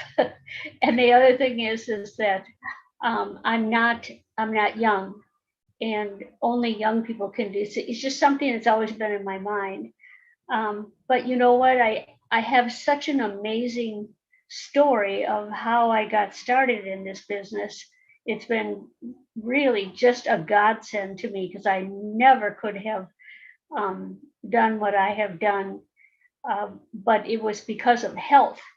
And I had Crohn's disease. I weighed 74 pounds when I started. And so I've been in multi-level marketing, this same company, for 26 years, and I am totally well. I feel amazing. I have no more excuses left. Look at me. I am naked. I have no excuse. And so I've been making a post almost every day. I have been on Instagram and talking. I've been pulling my teams together just since I knew I was going to be, that I was going to go to this. I've been pulling my teams together. They are excited. They're coming on to Zoom calls. I like all my teams. I wouldn't say that I had, I think I have my leaders. I think they're already in my teams. I have about 260 distributors, and I have about 1,400 people that just buy product from me every month. So, and I've always been consistent. See, my thing is that I'm just going to get the whole world healthy. That's always been my thing, and I would just go back and teach them something else. And so I have some real high-end users. Then I have people who ghost me and things like that. So it's a thing that where I was always giving myself excuses, and I just don't have them anymore, because I've seen too many people go and do it even though they're older. I have a 87-year-old woman who signed up a business partner who is 89, and she did that That's just the awesome. other day. And I thought, well, Mary, you just inspire me, because I'm only 75. I'm just a baby. So anyway, Bonnie, I know. yeah. Bonnie, Anyway. I know who you are. Oh, you do? I know you. Yeah, we're in the same company. Oh, we are in the same company. We Oh, are. Yes. So I'm you're so an happy. inspiration. Yeah, I want to follow you both on Instagram. that's a very good Sure. idea. Bonnie, are you just Bonnie.Seaman? Bonnie Zeman, yeah. My email is joybell, 1947. That's the year I was born in, 1947 @gmail.com. Okay. And then when you do social media, Bonnie, what do you post on mostly? You know what? I posted a lot of things on Cranky Old Woman. I just think they're so funny. I just laugh at those guys.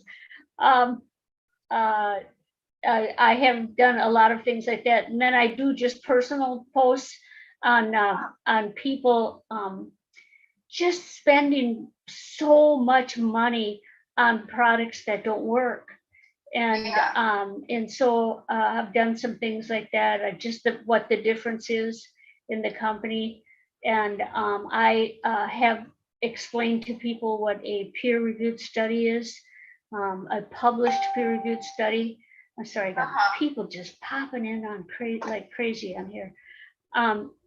I just, I'll go anywhere, I'll do anything, because my story is what happened to me when I was in the medical profession, or when I tried to do things medically, it was almost like it was just killing me.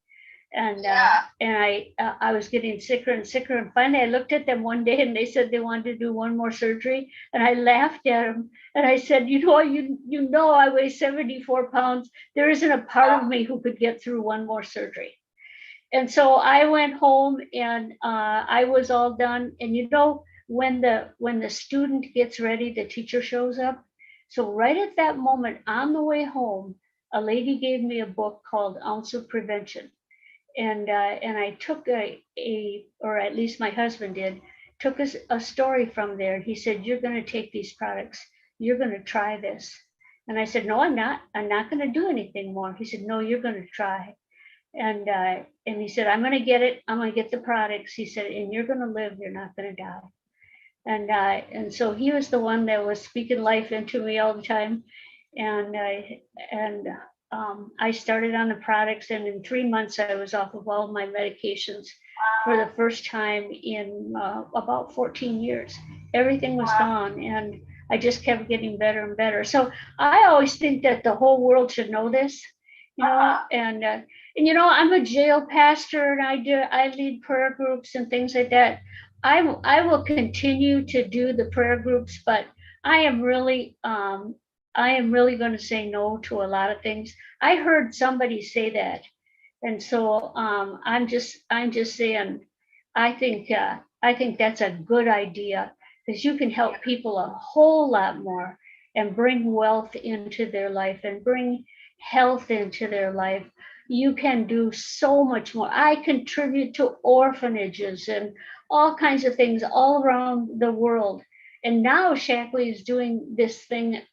Oops, I'm not supposed to say my company. They're doing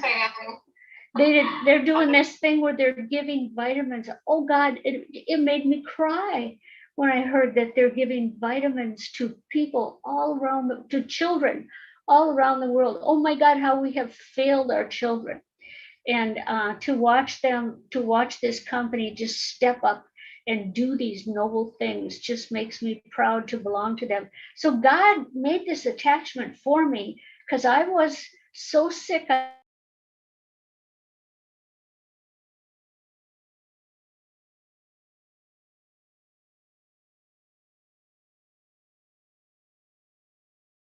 Recording in progress. You know what I find interesting? Do you know what applause is in sign language? It's this. And now I get it, because I see all of you doing this. I totally understand, you know what I mean? I totally get it. So anyway, it's helped me. Good to see you, good to see you, good to see you. Now, who would like to share, now that you've calmed your emotions a little bit, maybe you accelerated them, who would like to share what needs to change for you to go to the next level? Raise your hands if you're ready to share. Raise your hands if you're ready to share. All right, Z15. It looks like you, Wrath. I think I don't know if that's the right name, but hi. Let's go with Z13. Shelly R, is that right? Or Cheel, Shelly, whatever. I'll figure it out. Let's go to Camellia Boudin, Z16. Let's go to Joseph, Z17. Joseph Terzieva. I know it's not a Joseph, but that's what it says on the thing. And let me pick. Who am I going to pick? Who am I going to pick? Who really wants it? Who really wants it? Let's go with Z23, Blue. Blue Lachelle. All right, who's first? Hey. Did we, what's your real name? Hi. Hi. Hello, what's my your- name is Yurat from Cambodia. It is Yurat from Cambodia. Hi, how are you? Yeah, nice to meet you all in the Zoom GoPro Training 2021. I love it. So tell me what you shared in your group. What needs to change for you to step into a Yes. higher level of yourself? Yes. Thank you, Lisa, that takes in the moment before break room. The first time I must be to change myself, change my thinking that I always think negative myself, change my attitude, and then find the big dream, what that I want to do. Yes. So I change am the the image. right person now. Yes, change the image of yourself, change how you think about yourself, change thinking negatively about yourself, finding the big dream, stepping into that. I love Yeah. that. I love that. Give her a Love big you, round of love you applause all. from Cambodia. Give her a big round of applause. Well done, well done, well done. All right, we've got Camelia. Where are you connecting from, Camelia? Hi, Hi. I'm from London, but originally I am from Romania. Romania. Okay, you're in London now? Yes. All right. So what needs to change for you to go to the next level? So first, I have to be more consistent in what I am doing, to put more action, to be focused on what I want to achieve, because still I have a day job, and to find the right peer groups for me. Yes, your environment's a big deal. Yes, and also to trust myself that I am doing the right thing. I love that. Trust yourself is a big thing, right? It's kind of falls in line with giving permission, giving yourself Yes. permission to go. Give Camelia a big round of applause. Great. I'm excited for you. It's going to be a big breakthrough for you. Who's next? Hey, hey, hey. Hi, I'm Brenda. Hi, Brenda. How are you? Where are you connecting from? I knew it wasn't Joseph, but somebody checked in under that Zoom. So where are you connecting from? Wisconsin. Wisconsin. You don't like the Packers, do you? They're good. They're okay. No, just don't like them. Decide Okay, that I won't. you really don't like them, and you're a Vikings fan because Okay, they Vikings. ripped my heart out too many times. Anyway, just kidding. Brenda, right? Yes. All right, Brenda. What needs to change in you to step towards a higher version of yourself? The only thing that I keep on coming back to is that I need to get the HE double hockey sticks out of my way. Yes. Like, it's just me. I got this. I just need to. What causes you what causes you to block your own success, do you think? I don't believe in myself, Mm, and I want to. And yes. I'm going. Part to. of you does, but part of you, usually, you know what I find out, Brenda, is usually there's something that happened a long time ago. Oh yeah.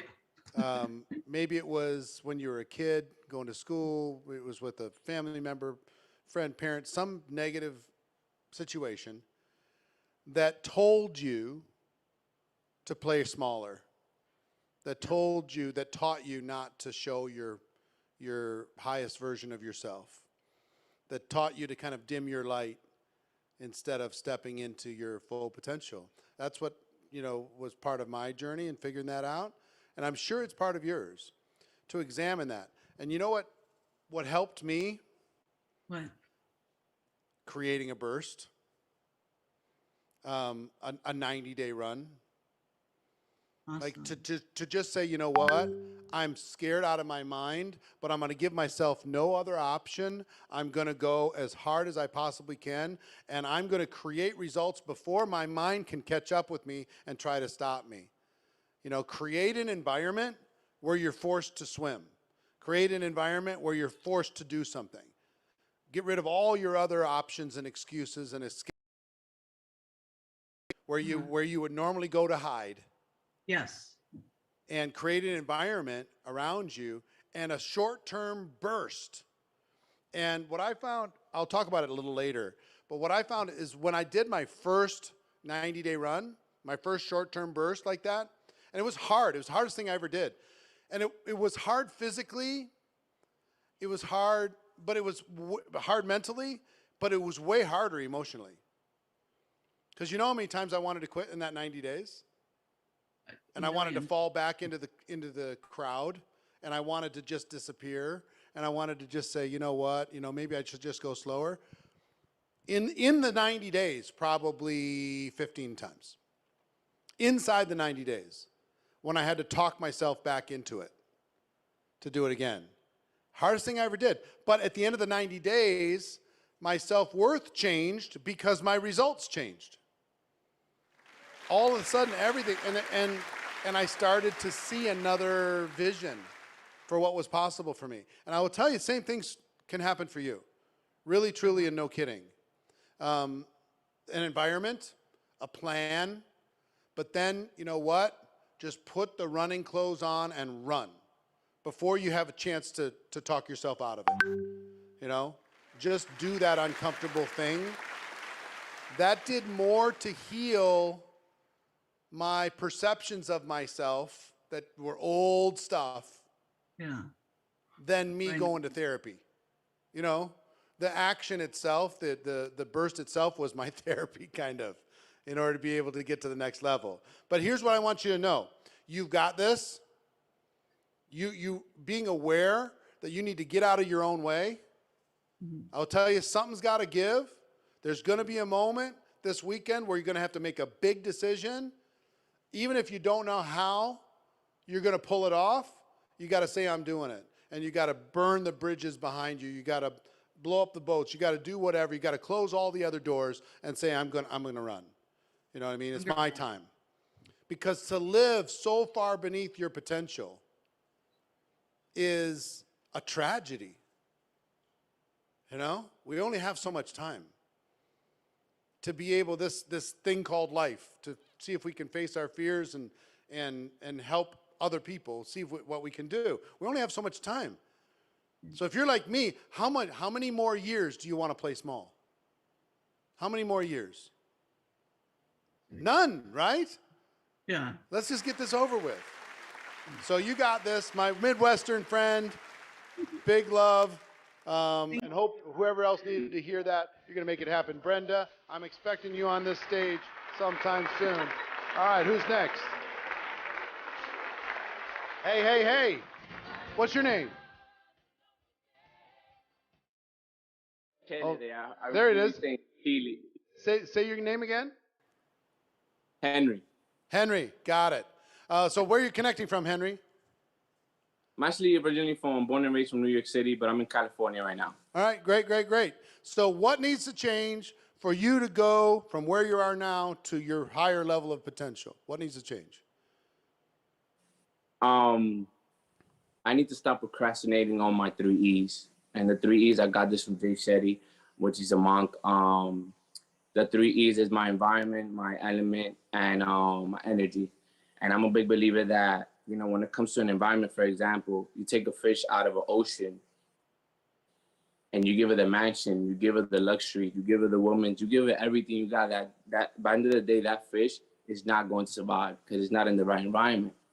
I got to check my element. For example, we can't take Michael Jordan, put him in, he's known for a basketball player, a legend in the basketball court, but we can't put him in a tennis court. We can't put him in the baseball field. That's not what his element is at.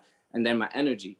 I need to make sure where am I going to strive in high energy and low energy, or just keep that balance, and I just, those 3 E's, I need to make sure that I don't procrastinate on it and actually hold myself accountable. Can I talk to you about something? It's Henry, right? Yes, sir. All right. So Henry, let me tell you something about procrastination. Who else struggles with procrastination? Raise your hands. Let me see if you struggle with procrastination. I had a major breakthrough in this last 12 months in understanding procrastination. I understand it completely now. Procrastination is not about you being lazy, not about apathetic, not about busy doing other things. You know what it's about, Henry? It's about your vision for taking the action is not big enough. Your payoff for doing it in your mind is not big enough. You're in California right now. Yes, okay? Sir. Southern or Northern California? More northern. Northern California. So how far of a drive is it from California to Las Vegas? Probably 5 hours, I believe. 5 hours. Let's say it's 5 hours, okay? 5-hour drive. If I said, Henry, if you get in your car right now and you drive to Vegas, I'm going to have somebody meet you. You got to be here 5 hours from now. Drive to Vegas. I'm going to have somebody meet you, give you $10, and then you drive back. You're not going to meet me. You're just going to meet somebody else. Just give you $10. Would you do it? Yes, sir. Why? No, you wouldn't. Because life is about experience. I don't know understand, what- but I'm just saying normally, really, some average person just says, whatever, I want you to drive to Vegas for $10. How many people here that I can see on the screen would drive 10 hours to get $10? You're not going to do it. Real life.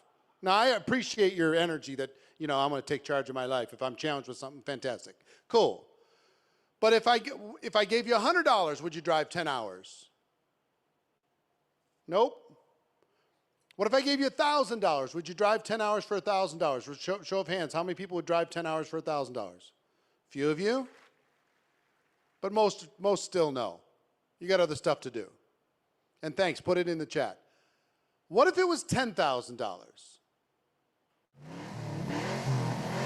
$10,000, drive 10 hours, you're making $1,000 an hour. How many of you would do it? How many of you still wouldn't? You got other stuff to do. What if it was $100,000 for 10 hours? You got to drive here, get here for $100,000 cash, and then drive home. How many would do it now? How many would procrastinate? You're not lazy now. You're not apathetic now. You're not a procrastinator now. The payoff's $100,000, you're going to do it. What if it was $1 million? What if all of you were a 5-hour drive away from Las Vegas and $1 million if you get here in 5 hours to pick up your million and you get home within a total of 10 hours, and I gave a $5 million bonus for the person who did it the fastest? Who'd be willing to break some laws? Who'd be willing to risk a ticket, right? What if you didn't have a car? How many would still get the $1 million? You'd figure it out. You'd have like 15 minutes to figure out a car, right? In order to be able to make this happen. You're not procrastinating now. You're inspired now. So, one, either your vision has got to get clearer about taking the action to step into your potential, what the payoff is going to be for you, or you haven't given yourself permission to create the size of the vision necessary to make the sacrifice. If you needed to do something, invest in you in order to be able to turn it into a radical return, the investment's not even a decision. It's not even a decision. So it's not about apathy, and it's not about laziness, and it's not about procrastination. You're not a procrastinator, and you're not lazy. What you lack is vision of the payoff, to do the action in order to be able to create that payoff. That's what you lack. So hopefully these 3 days is going to help you establish that vision, so you're willing to do what's necessary in order to be able to experience the breakthrough. Henry, you're no longer a procrastinator. You're going to take charge, my friend. Everybody give Henry a big round of applause. High five, brother. Okay, Blue. Man, I like these shaved head people. They just look fabulous. Doesn't she look like she really paid attention to her brand in the last 24 hours, I'll tell you what. So, what needs to change for you to go to the next level? Hi, Eric. I just want to say thank you for the opportunity. Give myself permission to be free. What does that mean? Just basically, far as I struggle with going on live, and just go ahead and just press that button and just go start, and whatever I have to say, just go ahead and say it and not be afraid of the rejections or if anybody going to have anything negative to say. Just go ahead and do it. And it's back to vision again. It's back to vision again. I mean, being afraid, you're not fearful. You're just not properly inspired. What if you didn't like to drive that much, but getting to Vegas and getting home, you'd have $10 million? You'd figure the fear out, wouldn't you? Yes, yes. You'd figure that out. It wouldn't even be a long discussion in your mind. Oh gosh, should I figure this out? I'm not sure. No, when the payoff gets big enough, then you can be free. You see what I'm saying? When your vision for your future, when you can see yourself on this stage, when you can see yourself getting your $1 million award, when you can see yourself liberating and contributing to the lives of thousands of people around the world, you can see yourself taking care of your family, you can see yourself being an important citizen of this earth. When you can see that clearly, then the fear goes away. The procrastination goes away. The apathy goes away. So, Blue, here's what I'm going to tell you. The fear is no longer going to be renting so much space in your mind. You're going to be a person of action. You're going to be a person who makes a decision. I'm proud of you. Give her a big round of applause, everybody. I'm not afraid to take a stand. All right. Everybody. Was this helpful? Is this helpful? Get the vision in your mind clean and clear. When it gets more powerful than your fear, you'll take action. When it gets more powerful, the payoff gets more powerful than your procrastination, you won't have any issue doing what you need to do. When the vision and your future vision gets stronger than your past vision, you'll be pulled to the future. I used to just tell everybody, I just procrastinate. Here's the truth. The payoff isn't big enough for me to take action sometimes in my mind. And I either have to change that payoff in my mind, or I have to lower my vision. One of those two things.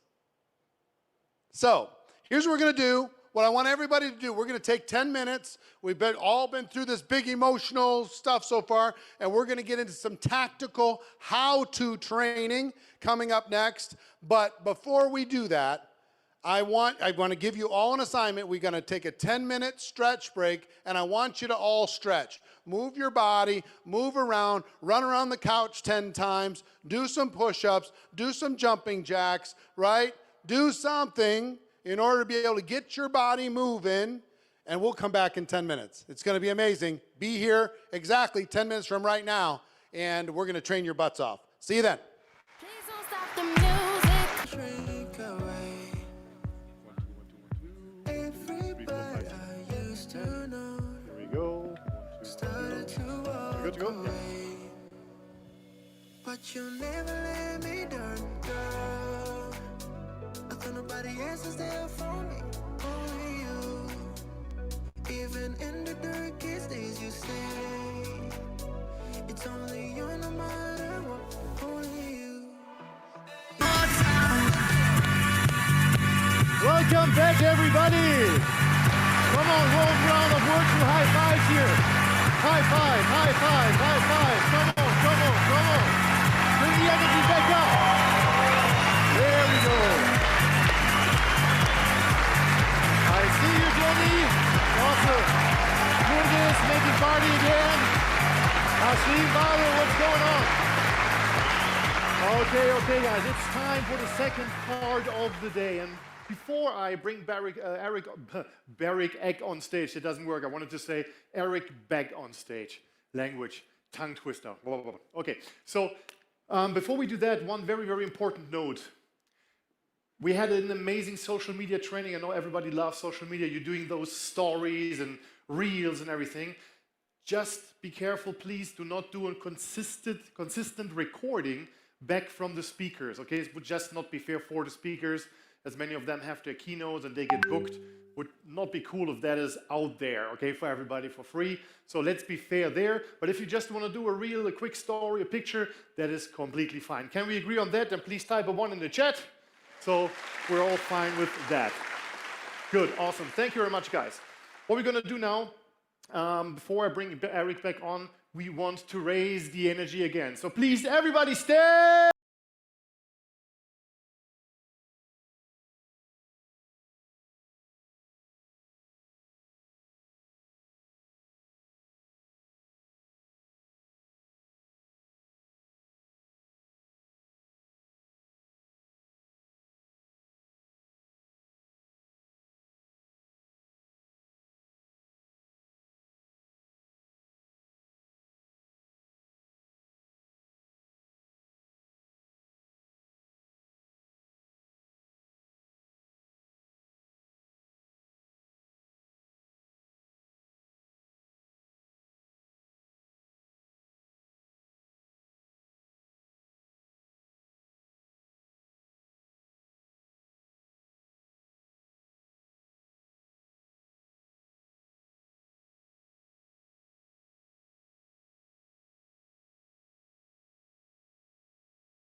Party for no reason! Come on, give it up, give it up! There we go. Keep the energy high, and we bring back on stage, here's for you, Mr. Eric Worre! Look at all those dancers. We're moving now. We got things happening now. All right. How many of you would really love to find one more you? Anybody? Would like to find somebody else on your team that's willing to do what you're willing to do? Face their fears, grow their business. Wouldn't that be great? Here's what I got to tell you. Most of the time, duplication, for my first 3 years in network marketing, I had almost zero duplication. I did everything. I did all the presentations, I did all the getting started. I helped close all the people. I did all the calls. I did all the trainings. I got them up in the morning. I put them to bed at night. I made sure that they were showing up at the events. I did it all of it. So annoying. And I was constantly saying, when is it not just going to be all me? They keep telling me I'm going to have duplication in this thing. What the heck?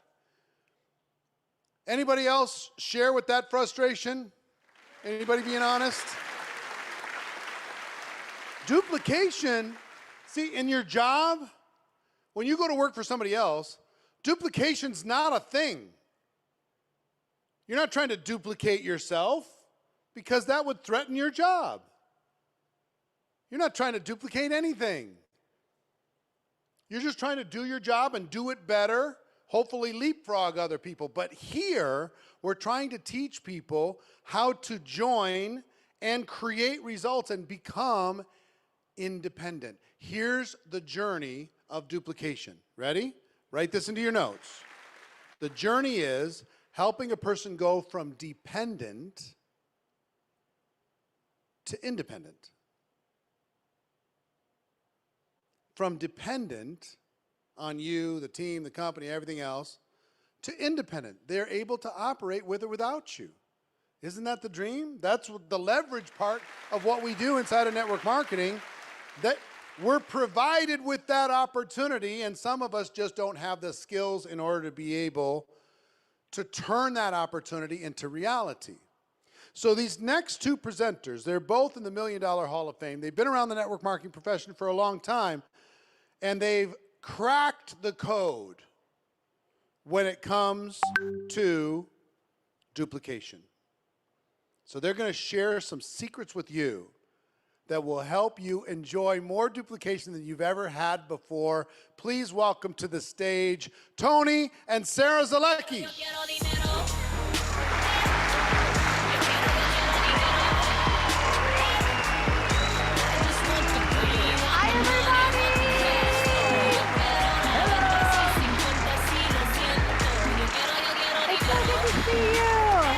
How many are ready to have some fun? and make some dinero.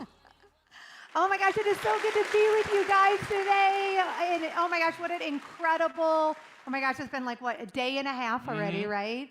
And guys, we are so excited to talk to you about helping you accelerate your success, right? Drop in the chat speed if you are ready to speed up your business. How many guys are ready to speed up your business today, right? Come on, Stacy, I know you are. Come on, Patricia. Come on, Venus.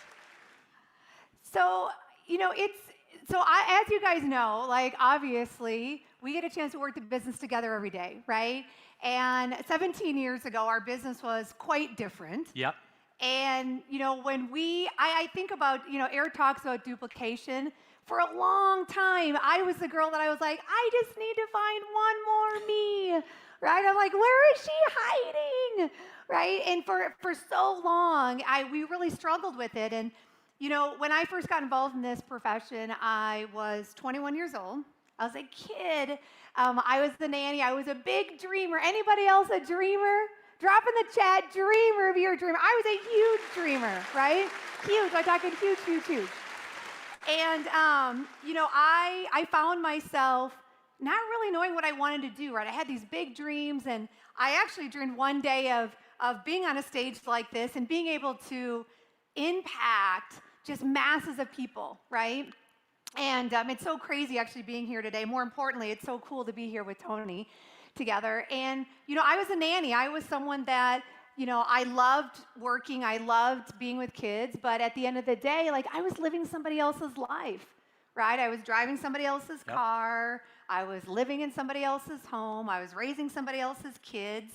And so for us, like, especially for me, like, I wanted to do something bigger. And then in walked network marketing, guess what happened? My dream got even bigger than what it already was.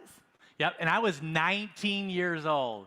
I was working on my mom's taco truck, and I found this awesome profession, and I got excited.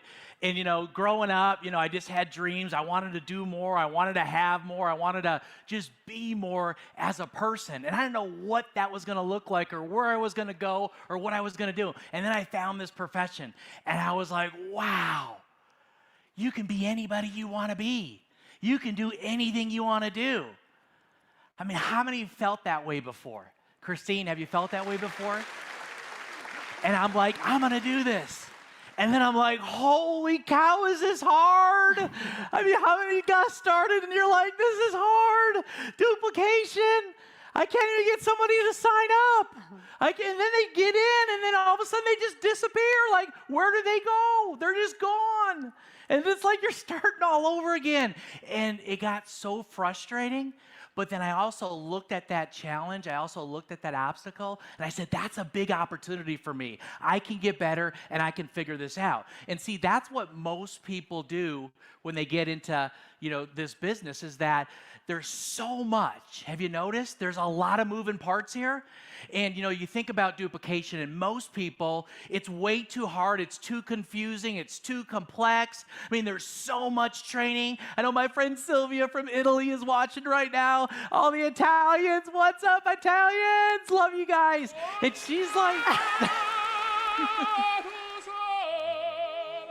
And that's not Tony's voice, by the way, guys. If you really knew what his voice was like, you wouldn't want him singing, right? That isn't me, but she said, Tony, holy cow, is this like 3-4 hours of training?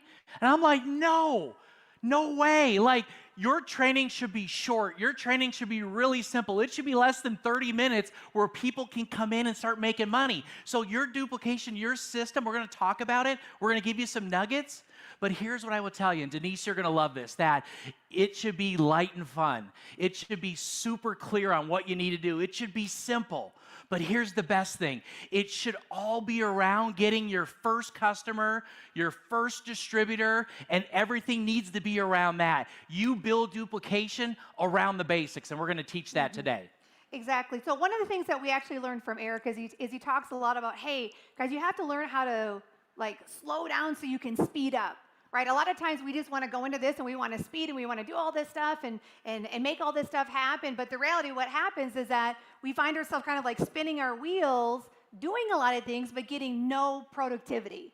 right? Or getting that real duplication. And so we want to walk you guys through just a really simple process. So again, I think it's so important. You know, people will ask us kind of like, you know, of your secret sauce.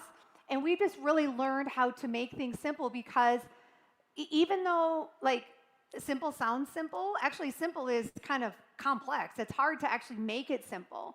And so everything that you do, whether if you're brand new, if you have an existing team, if you're a leader and you're growing your organization, you always need to make sure like, hey, am I teaching 1 + 1 is 2? Okay, too much time, you know, too many times happens where people like are teaching geometry. They're teaching square root of pi, where I'm like, guys, like they're still learning, right? How many guys are parents? Drop in the chat, kids, if you guys have kids, okay? So think about when our kids, some of you guys have little kids or grown kids, some of you are grandparents, right? But think about like with our kids when they're little, right? And we're trying to teach them skills and we're trying to, maybe we want them to do something, right? How many of us have ever made the mistake where we gave them too many things to do, right? We're like, hey, you need to go to the bathroom, you need to take a shower, you need to brush your teeth, you need to, right? And what happens? They don't do anything, right? It's too much. And that's what happens inside of network marketing is that a lot of times people have this huge list of, hey, these are all the things you need to do today to build your business. How many of you guys are feeling that right now, right? You have a list of like 95 things to do. Well, guess what? We don't want you to do 95 things. We want you to be able to get wins every day because that's really what creates your confidence in this business. That's right. Okay? So let's go ahead. We're going to kind of go through really simply kind of like what we do in our business every single day. It's a very, very simple, well, we do 3 things. Right? We do 3 things every day, and it's what we teach our team to do as well. Yep, so every day we make sure everybody's adding at least 3 friends on social media, whatever platform you're using, every single day. And let me tell you something right now. This is the best time to engage with people, to recruit people into your business, to partner with people, to start conversations. People are more open today than they ever been open. And they want to hear from you. They want to hear what you got. They want to get excited about something. They want to feel good about something. They want to engage with great people. I mean, and here's what I will tell you. This is something you can do in your first half hour of the day. This is something you can do in your first hour as you work your business, right? You also want to comment, Sarah, on 3 posts and stories, right, babe? Yeah, exactly. So again, obviously, you know, from yesterday, we learned a lot about social media, right? There's so much good stuff. But again, these are the things that we want people to be doing just every day as you're brand new. We know there's a lot of brand new people that are either just getting started, they've been around for a little bit. And so I think that this what we call daily method of operation, right, DMO, is really, really important, guys, because I feel that sometimes what happens with people is that you have these big, like, audacious goals, which are awesome, and they're like, hey, I'm going to go add 20 friends today. But the reality is you don't even add 1 a day, right? So don't set yourself up to fail, right? I would much rather have you do these 3 things every day for 365 days of the year than being hot, cold, hot, cold, hot, cold, hot, cold in your business, right? That's really, really hard to get traction, and it's really hard for your team to get traction as well, right? So comment on 3 posts, comment on 3 stories, just kind of get the engagement going, right? Reaching out, making potential conversations. And then the last thing is simply asking, guys, every day 3 people if they're open.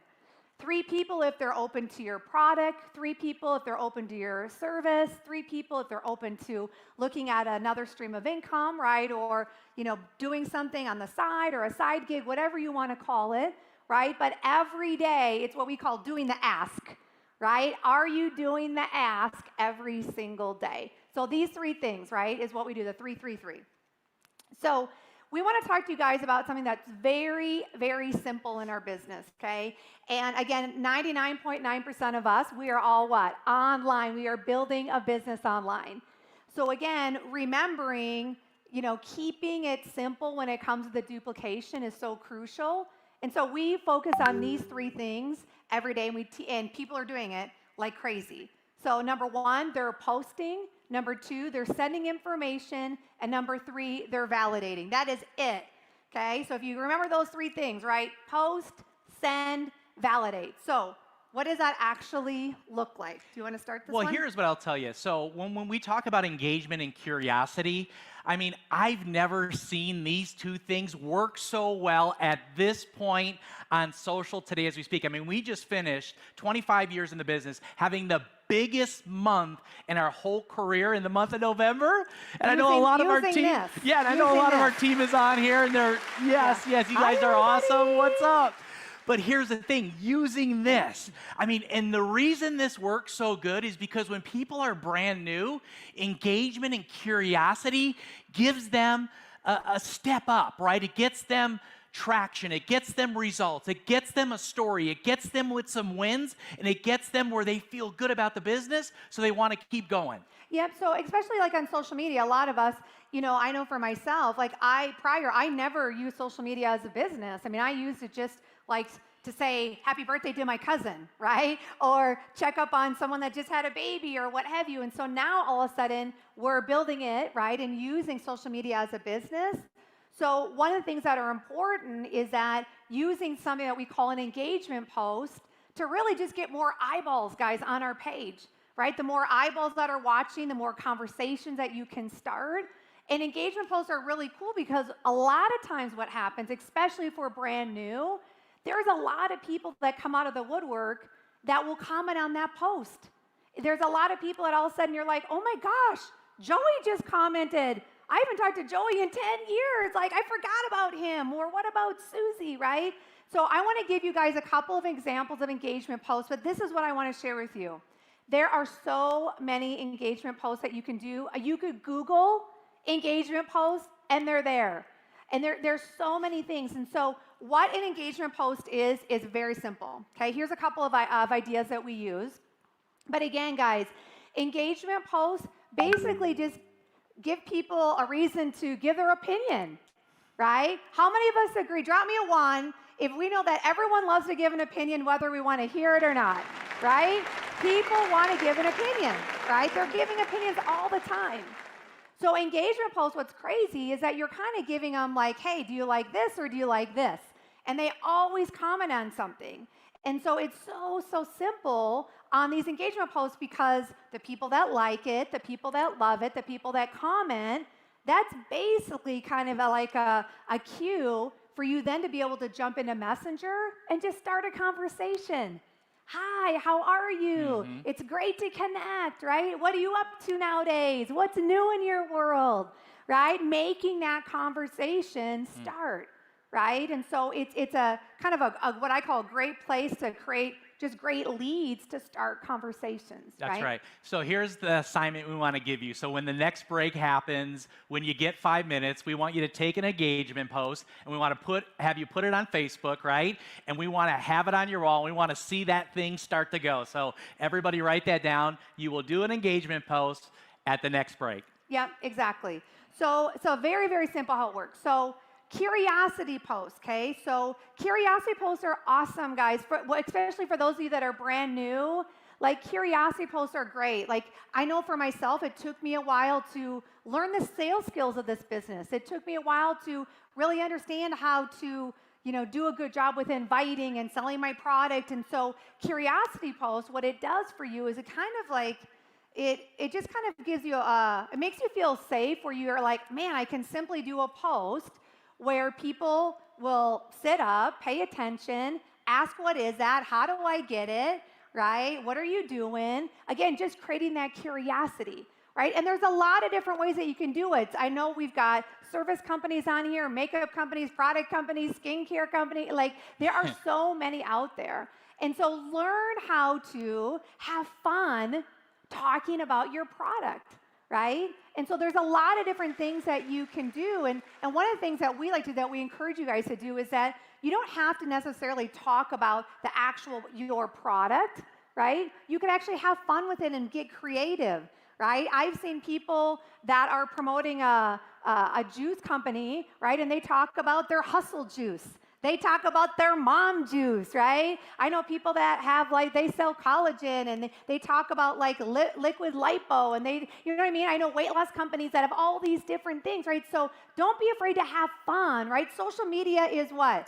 Social. Don't forget that. We tend to forget it, right? It is social. It's not serious media, right? Too many of you guys, it's serious. No, it is social. It is meant to be fun, right?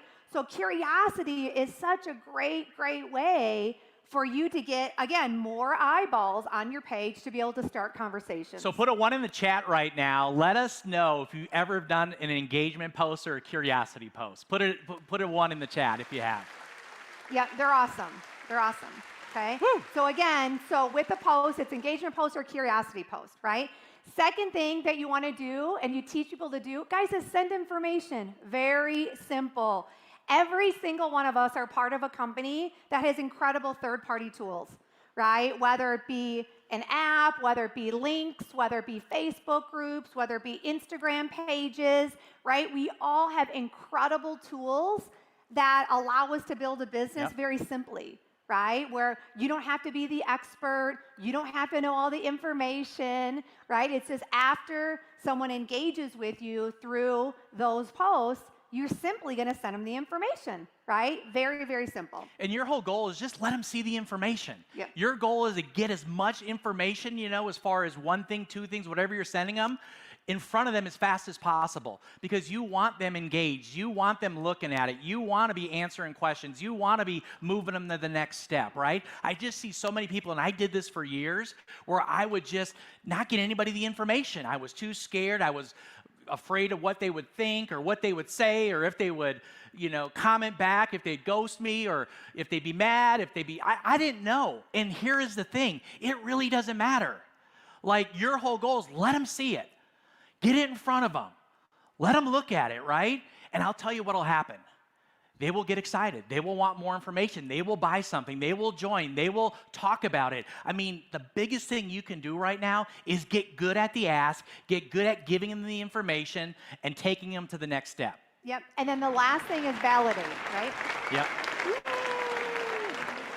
The last one is validate, right? So validate's awesome, guys. This gives you a chance to get out of the way. Some of you guys need to get out of your own way. I'm just telling you, the reason I can say that is that was me for a long time. I didn't get out of my own way. I made it way harder than it needed to be. I felt like I needed to be the girl that could answer all the questions and know all the answers. Like, it made me feel good, when the reality was, like, it was completely hurting my duplication.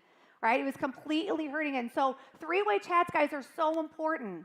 And the reason that 3-way chats are so important is that it allows you to get out of the way, and it allows your expert, right, whether it be your sponsor or your upline or maybe even Crossline, it lets them do the heavy lifting for you. Some of you guys are like carrying around all this stuff, and I'm like, let us help you, right? So posting, sending, and then a 3-way chat. Now, a 3-way chat is so simple, guys. I mean, literally, if you're on social media, Instagram or on Facebook, all you're going to do is you're going to put your expert, right, and your prospect into a chat, and you're basically just going to say, hey, listen, I'm new. I'm learning. I want to make sure that you get all the right information, right? I want you to get all the facts of the business, and I want to introduce you to who I'm working with, right? And then edify that person a little bit. And then get out of the way, and then your expert can answer all those questions. So I think that, the 3-way chat is so big. I feel like that is a big piece that a lot of times is missing in people's business, is they don't have someone that can validate the opportunity or that can validate the product or service. And so the more that you can start utilizing the 3-way chats, I'm telling you, oh my gosh, it is such gold when it comes to duplication, right? So post, send, validate, right? Wash and repeat. That is all that you need to be doing every single day. And then what happens is they start getting the popcorn effect. Exactly. Does anybody like popcorn? I love popcorn. Drop in the word. Peggy, do you like popcorn? Hope, do you like popcorn? Emily, are you a popcorn girl? I love popcorn. So, so here's the thing, guys. The popcorn effect is amazing for your business, because this is what I think is so crucial. And what I think is kind of cool is actually Eric kind of touched on this yesterday, and so it just kind of like confirmed what we're talking about right now. But it's what's so important, guys, is that the sooner that you can get wins in your business, the sooner that someone can get their first sale, right? Their first new distributor, what happens is they start getting more courage in their business, right? I think a lot of times people think, oh my gosh, I just walk in and I have this amazing confidence. No, the way that you get confidence in your business is all these little things that you do that you need to be courageous about that string in all these huge wins, right? And so understand that the more that you're following the duplication and having your team doing the very simple things, again, 1 + 1 is 2, 1 + 1 is 2, every day, they're gonna have these wins. Now here's what's cool, guys. When they have these wins, what do they have? They have a story, right? They now have a story, and stories what? How many of you guys agree today and yesterday you heard a lot of stories? What did the stories do for you? They inspired you, right? They made you take action. They made you, right? They made you make some decisions. That's what happens in our business. Yep. Is that you have these stories now that are created, which creates a buzz, which guess what happens when people have a buzz and the excitement? You're talking to more people, right? And we know that this business is what? Eric's talked about it a lot. It's all about the numbers. It's all about the conversations. It's the people that have the most conversations win, right? So from there, they're inviting more, they're talking to more people, which means more people are gonna join, more people are gonna buy, which then guess what? Goes into wins. And it creates this amazing popcorn effect in your business where you all of a sudden have all these people that start hitting all these different ranks in your business because of the duplication, because of the very simple like daily method of operation that they're doing, right? And for us, it's the post, send, and validate every single day. So you're creating this popcorn effect, right? Pop, pop, pop, pop, pop, pop, pop, of all these ranks. And that's what is so beautiful to see that for a very, very long time, we didn't have, right? And we didn't have it. And here's the thing. Make sure you join us for 2022 in the Accelerator program. You'll hear about it later today. But that program has had the most impact in our business in 2021, and we're going to really deep dive on that this year, so you got to be in there so that you can do it with us. It's going to be absolutely incredible. So here's the thing. We want to kind of close and just tell you a quick little story. So we were new to the business. You know, we were just growing it. We had just gotten married. We were learning, you know, how to be married, right? We were learning how to build a business together. How many of us know that takes a while? We're 17 years in, and we're still like trying to figure it out. And we did this vision board party with our team of about 17 people, and it was the same 17 people we had in our business for 2 years. You know, it was like 17 people. Then the next year, 17 people. Then the next year, 17 people, right? And we cut all this stuff out, and we're like, someday can we have this stuff? It's like, do we really even believe that, Sarah? Like the houses, the cars, the lifestyle, the family, all the things we love, you know, and really take true to our heart. And we're like, can we really have this stuff?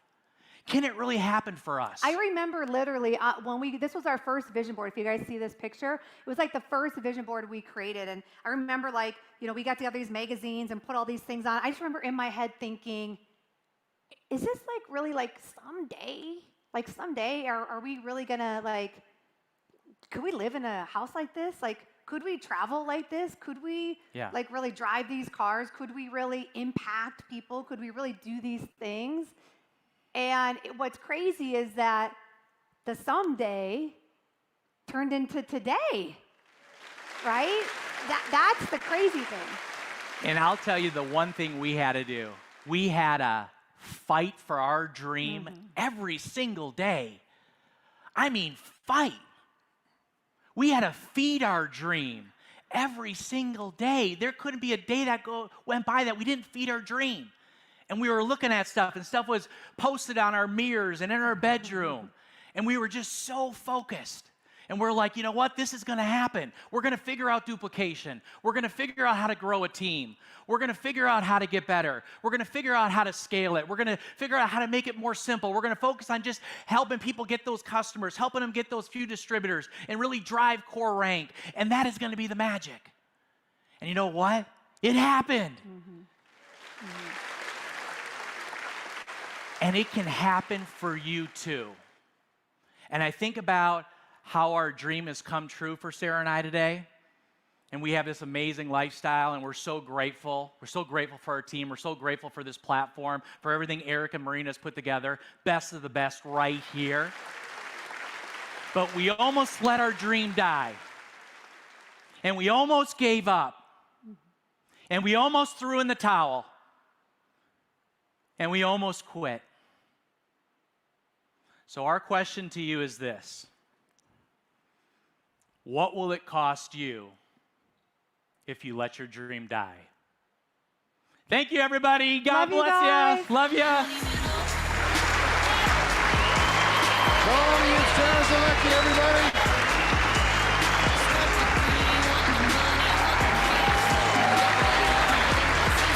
All right. Is my mic on? Is my mic on? I can't hear myself. Hello, there it is. There it is. How many people got some good notes? Let me see some hands if you got some good notes from that. Something you're going to be able to do to be able to grow your business. Can I give you a confession? Here's one of my confessions. Recruiting was really intimidating for me, even when I was successful. It wasn't my natural state. I loved this. I loved when we had a team and we'd work together and we'd, laugh together and cry together and we'd learn and grow. I loved that.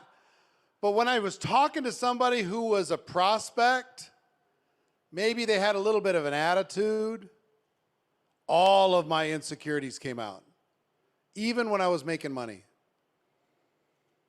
So, for me, the only way I survived as a builder is that I pretended like I was putting on my recruiting clothes. And I would go, and all I would do is recruit. Because as an introvert, it was tough for me. I did it anyway. I was successful recruiting anyway. I was $1 million earner anyway. But how many of you are a little bit the recruiting piece of your business is not the most fun? Show of hands, if you're honest. Now, like I said, I did it. Didn't love it all the time. You know why I did it? You know why I finally faced the pain of it for me? Because I knew the payoff on the other side was a great, awesome experience with an incredible person. It was great relationships. It was helping people see a bigger version of themselves. It was contributing to their lives in some way. And that made me happy. So I knew that if I got through the initial pain, I could get to where I wanted to go. But let me tell you one thing about this recruiting element that there's 4 things that we do in this business. Write this down. There are 4 things that you do in building your network marketing business. Number 1 is you're selling your products. We sell products using word of mouth advertising. We sell. You can say we share, but that's a selling tactic. We sell. Nothing happens. No commissions happen until we sell a product. So we use word of mouth advertising, the most valuable form of advertising in the world. Number 2, we recruit an ever expanding team of people who are also selling. That's the first ability for us to get leverage in our business. It's not just all about us. Third thing we do is we duplicate. We duplicate the process. Now that adds leverage to our leverage. So they start doing the same thing. And the 4th thing that we do is we lead our people. We increase the productivity of our teams based upon our leadership. So we sell, recruit, duplicate, and lead. But the recruiting's the big thing because there's only so many products you're going to sell. Some people are really good at selling. Some people say, no, I'm just in love with the product. I don't want to recruit. I just want to tell people about the product because I love that. Well, if you really love the product, how many people really love your product or service and feel like the whole world should know about it? How many of you? If you do, if you really care, then you're going to build a team because you can't reach the world by yourself. You need more people in order to be able to reach the world. So, whether you're comfortable recruiting or you're uncomfortable, whether you're introverted or extroverted, whether you're naturally talented or it's work for you, here's what I want you to become, and I want you to put this into your notes. A recruiting machine. A recruiting machine, not just for you, but for everybody. Any day you feel like it, you can add somebody to your business. You're going to become a recruiting machine when you're building a brand. You're going to become a recruiting machine when you are changing your mindset. You're going to become a recruiting machine when you build your belief. But I want you to become a recruiting machine.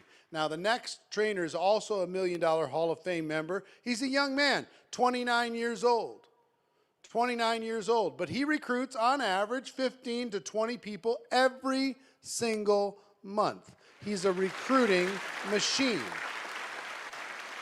How many of you would like to learn how to recruit 15 to 20 people a month consistently? Personal recruits, frontline people.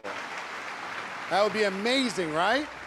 Well, he's going to give you his keys, his insights on how to make that happen. Please welcome to the stage Hall of Fame member, Mr. Alfred Nixon. Come on out, Alfred.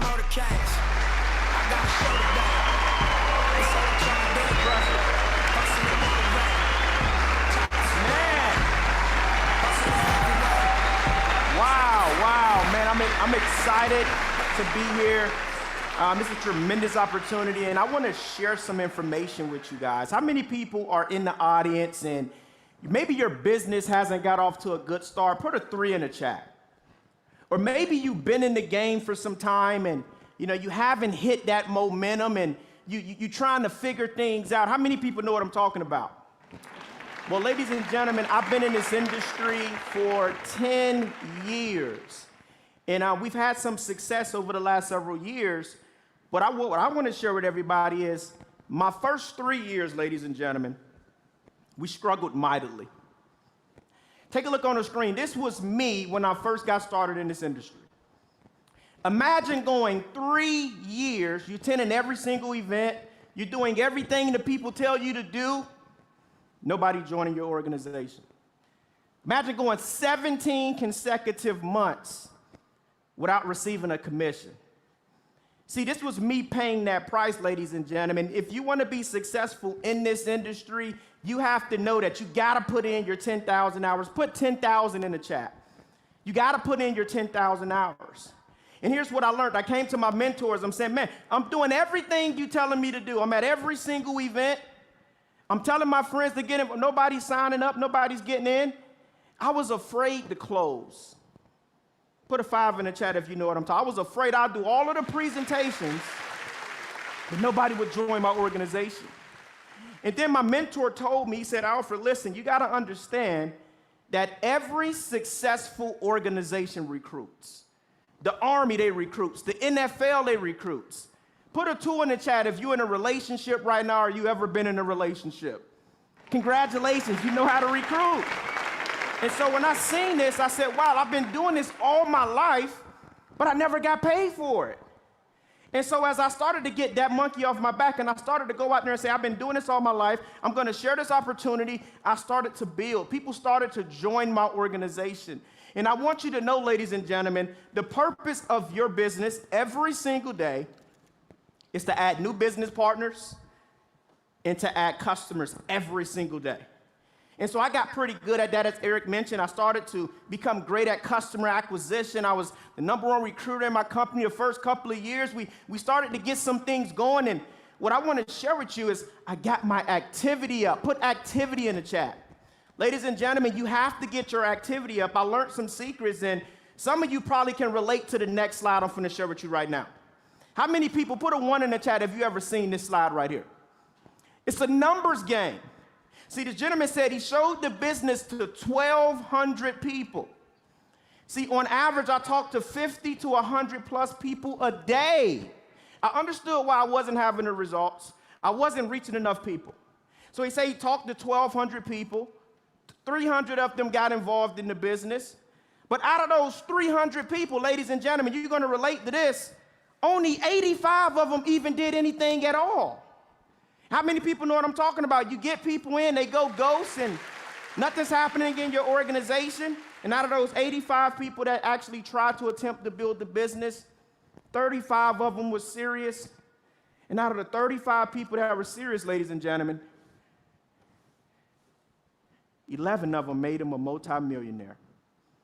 And so when I understood activity, when I understood it was a numbers game, I want you to write this down if you're taking notes. Put the 3 Ps: production, promotion, payouts.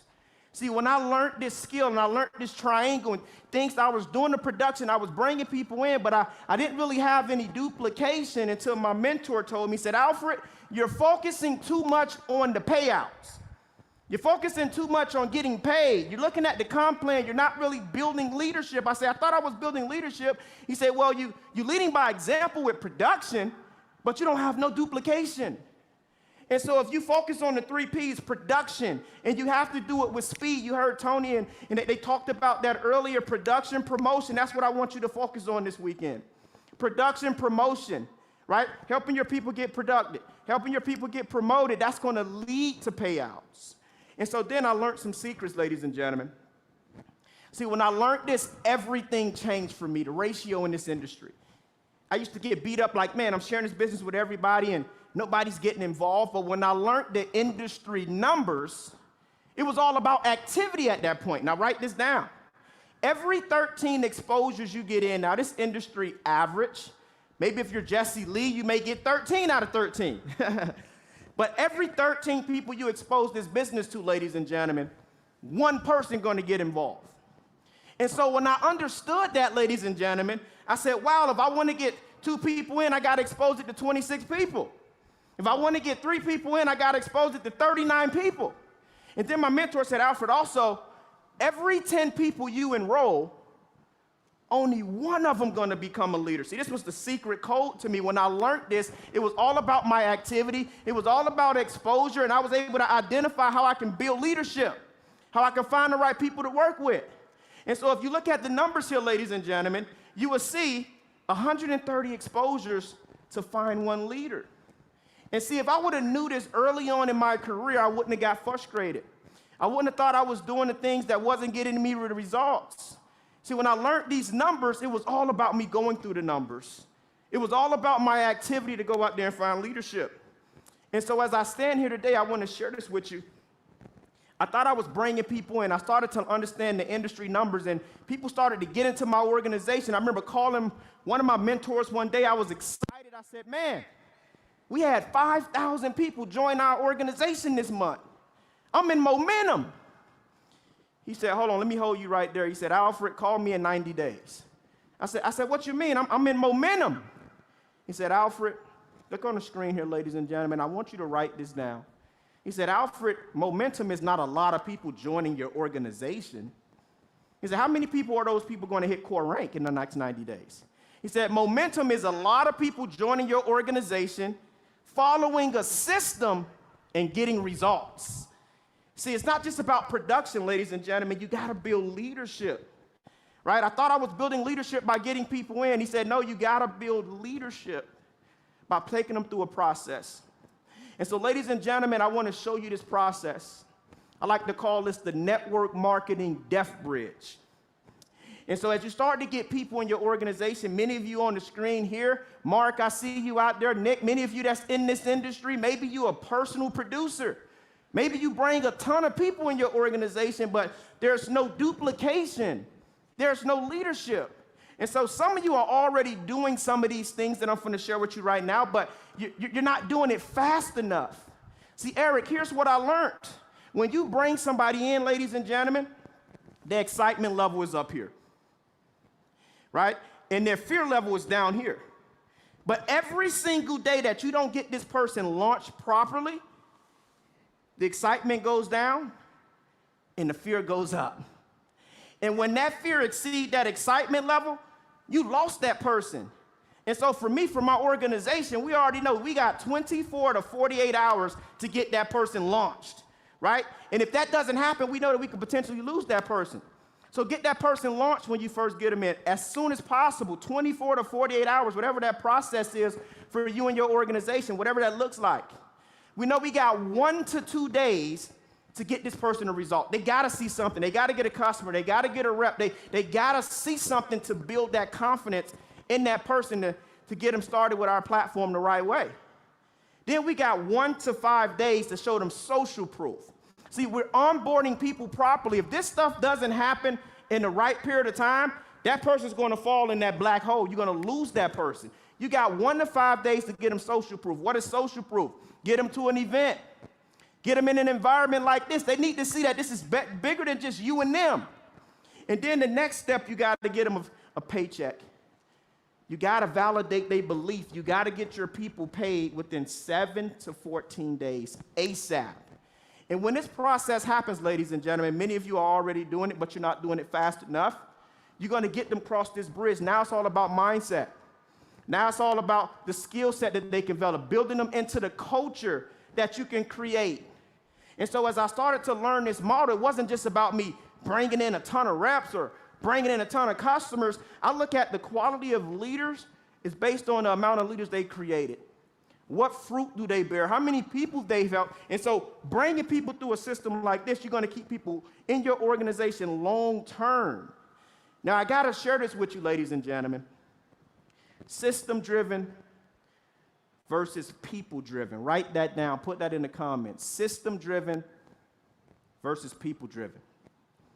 Now, put a 3 in the chat if you ever heard of a small company called McDonald's. How many people heard of a small company called McDonald's? $1 billion company, right? And so McDonald's is $1 billion corporation ran by teenagers. How's McDonald's $1 billion company ran by teenagers? Because it has nothing to do with the person. All about the system. If I go to McDonald's right now, ladies and gentlemen, I guarantee you if I'm at the cash register, the fries will always be on the left. And so if you don't have a system predicated around duplication, whether a person is 18 or 88, like if you have a system where your organization, they got to be an excellent presenter, like it has to be a system that's not people-driven, system-driven. And so when I started to learn all these things, I started to get the industry numbers down. I started to build leadership. I started to get people across that bridge. We started to grow. Our organization started to move very quickly.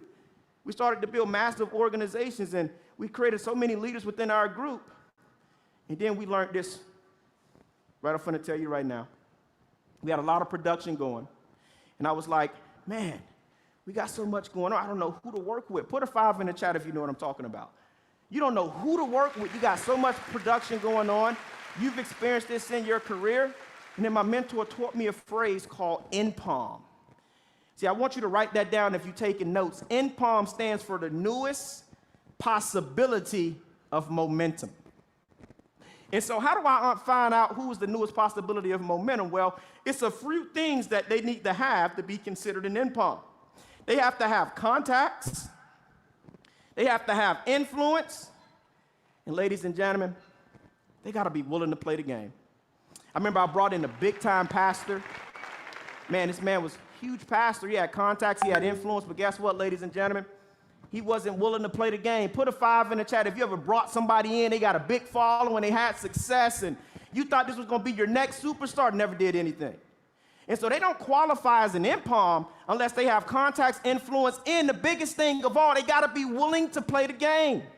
So what's an example of an NPOM? If you could put my presentation back on the screen, like what's an example of an NPOM? An NPOM is a person that I got started, we have a meeting for them, and immediately they get 3, 4, 5, 6 people to join right on the spot. That's an example of an NPOM, who I can work with, who I can spend my time with while I'm building this business. Now, what is a leader to me? A leader to me is a momentum creator. A leader to me is somebody that can come in, no matter what zip code you drop them down in, no matter what city or state, they're going to build momentum. Now, how do you go out there and you develop a leader? Right? Because it's not just about putting them in the business, ladies and gentlemen. It's not just about productivity. Yeah, you got to lead by example, but you got to develop leadership. You got to duplicate yourself. And so here's the leadership mantra. When you get somebody in and you develop a leader, number 1, integrity. I don't care how much production a person can put in. If they don't have integrity, they're not going to be with me long. Number 2, no matter how much production, no matter how much ignorance on fire it can take you, At some point, and you heard Eric talk about this, you're gonna have to develop skills. At some point. Like if I wanna be a doctor, I can't just say, hey, you know what, I wanna be a doctor, they're gonna let me do brain surgery. No, I gotta go to school, I gotta develop a certain level of skills and before they let me do brain surgery. Then you gotta take people through a process.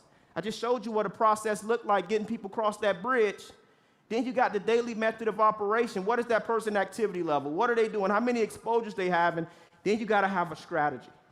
If you can develop people this way, ladies and gentlemen, you can develop leaders within your organization. And how do I recognize a leader? Well, John, it's a few things that I look for in a leader. Julius, it's a few things for me that I look for in the leader. Georgia, I see you out there. It's a few things for me that I look for in a leader. Number one, a leader quickly learn how to train and present. Write that down. Number two, a leader is always working on their attitude, personal growth, right? They're reading the books. Leaders, they focus on building relationships. It's not just about bringing people in, it's about building relationships. Leaders always share the vision with their team. They're always sharing the vision with their group. Leaders constantly promote events. And the last thing for me, leaders, they always in personal production. They're always in phase one. And so if you come across people that have these qualities, you just found the leader. And you heard Eric talked about earlier, how many people wish they had one more of them? Put a one in the chat. If you was like, man, if I could just find one more of me, my organization can take off, I'll start to get some production going, I could build my paycheck. Well, the only way that you're gonna attract a leader, ladies and gentlemen, you have to become the leader. You gotta lead by example. You only gonna attract who you are, not what you want. And so as I started to learn this, I started to become more. I started to become a person of value, and we started to attract the right people within our organization. But as I talked about earlier, ladies and gentlemen, at some point, you're gonna have to develop the skills.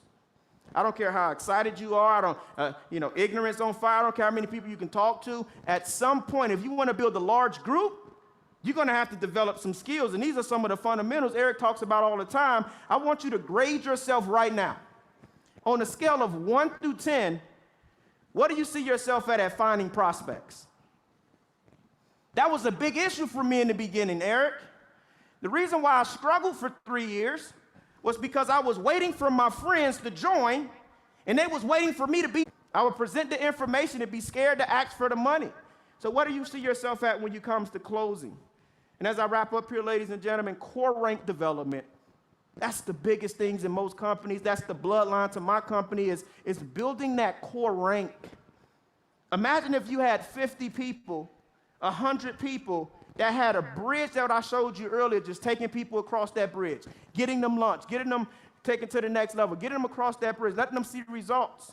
What does your core rank development looks like? And the last thing, one for me, I believe is the biggest thing in our industry, promoting events. Put a 5 in the chat if you wish you had more people on today. Put a 5 in the chat if your organization would be better off. And that's why I struggled, Eric.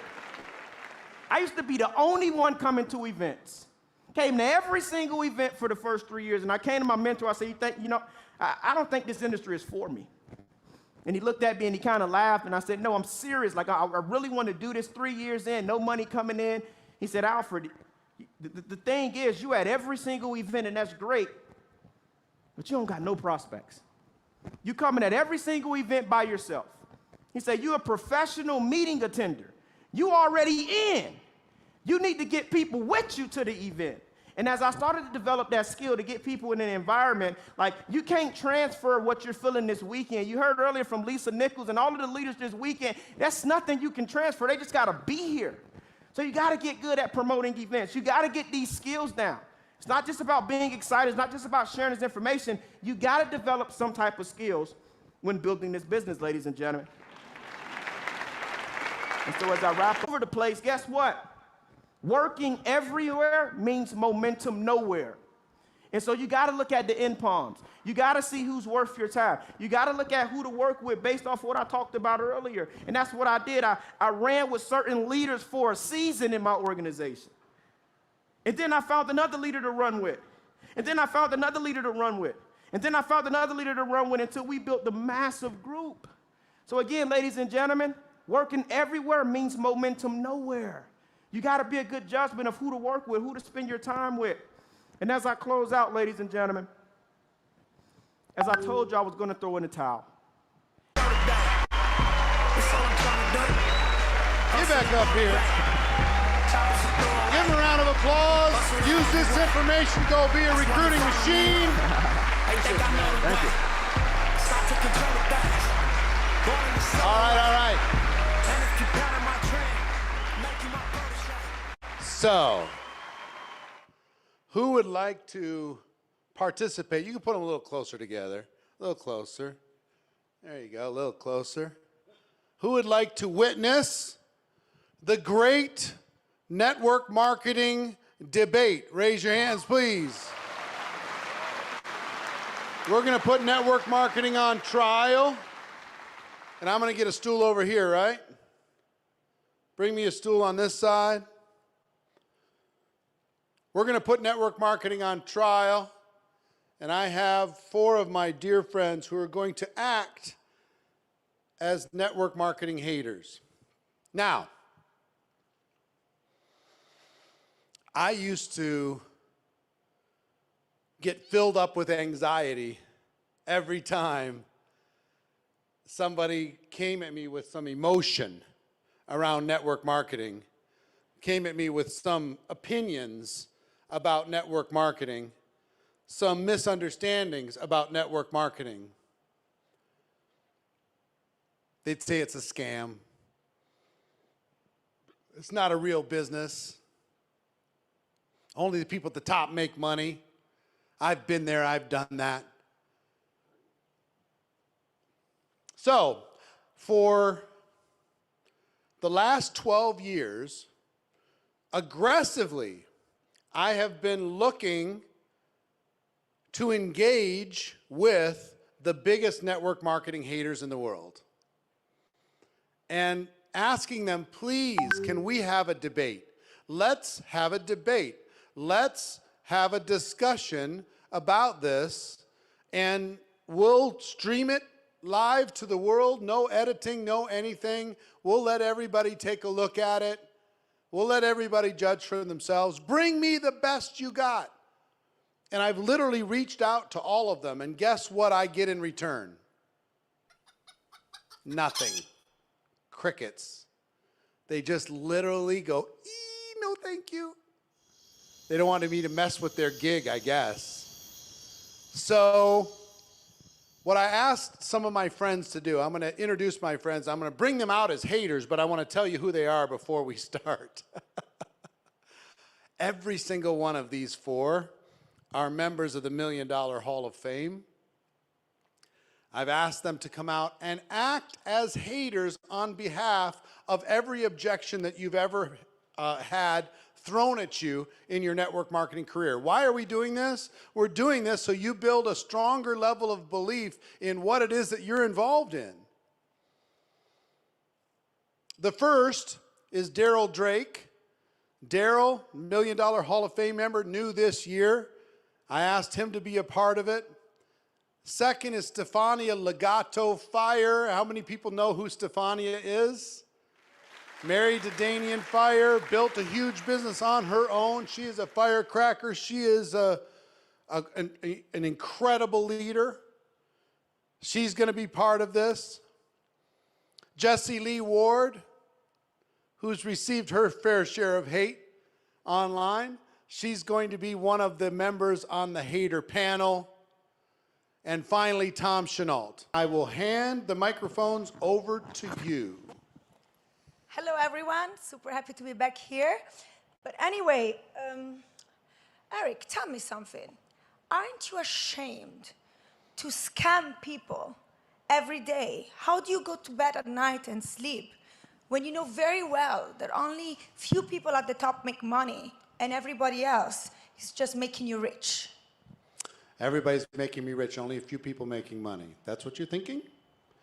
Let me explain to you how this works inside of our network marketing profession. Everyone who joins network marketing is at the top. Everyone's CEO of their own company. Everyone's chairman of the board of their own business. What they decide to build from it is up to them. The amount of people that they want to build within their team, that's up to them. What we provide is an opportunity for people to be able to express their entrepreneurial dreams. But some people are not willing to do what's necessary to build a business. Whoa, because now he's doing this thing that all these network marketers do, where now you're literally blaming her for not having success when clearly you have a flawed model. And I love that you had the audacity to say that these are business owners, because none of you own anything. You are not a CEO. You don't make a business decision. You don't make product decisions. You don't make nothing. You know what? You get paid whatever they feel like paying you. So I've had enough of this. They just lie. They're in a cult. So do you want? It's a cult, for It is, sure. for sure. There's like. Don't try to answer the question. Okay, don't try to answer. So here's the thing. Let's talk about what you own and what you don't. I would love to hear. I don't know about y'all. I'd I'm love here to for hear that. this. Let's talk about Yeah. Can't wait. If you start a dry cleaning business, what do you own? I own all of it. I own. Do you own the building?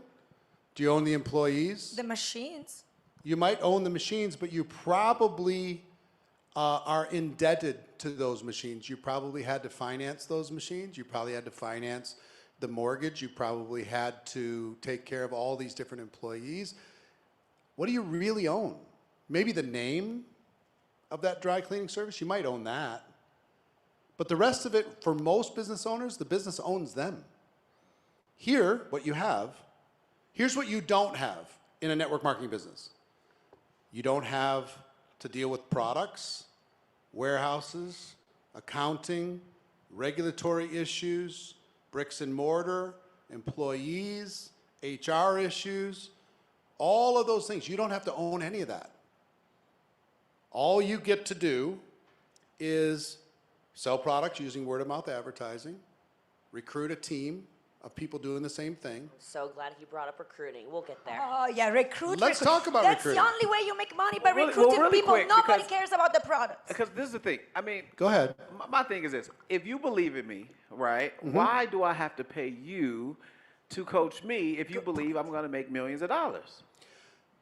If I believe in you, you're not paying me anything. All I'm doing, I believe that No, you... you're getting it, Eric. You're at the top. You're going to be the one to get the money. Yeah. It's We you. get it. You're Go the to your 1%. pocket. We get it. If you succeed, I'm going to benefit for sure. But here's the thing.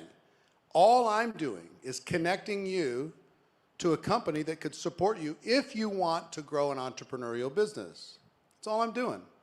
Yeah, but then why do I have to pay to start? And it's so much.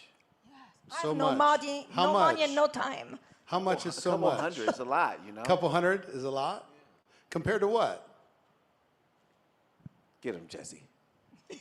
Now, let me You've put, got all these people putting in all this work and all this time and all these hours, and they have spent their hard-earned money because you're taking advantage of vulnerable people who are in their most fragile state, spending their last $500 to start in your opportunity. It's not ours. We're not making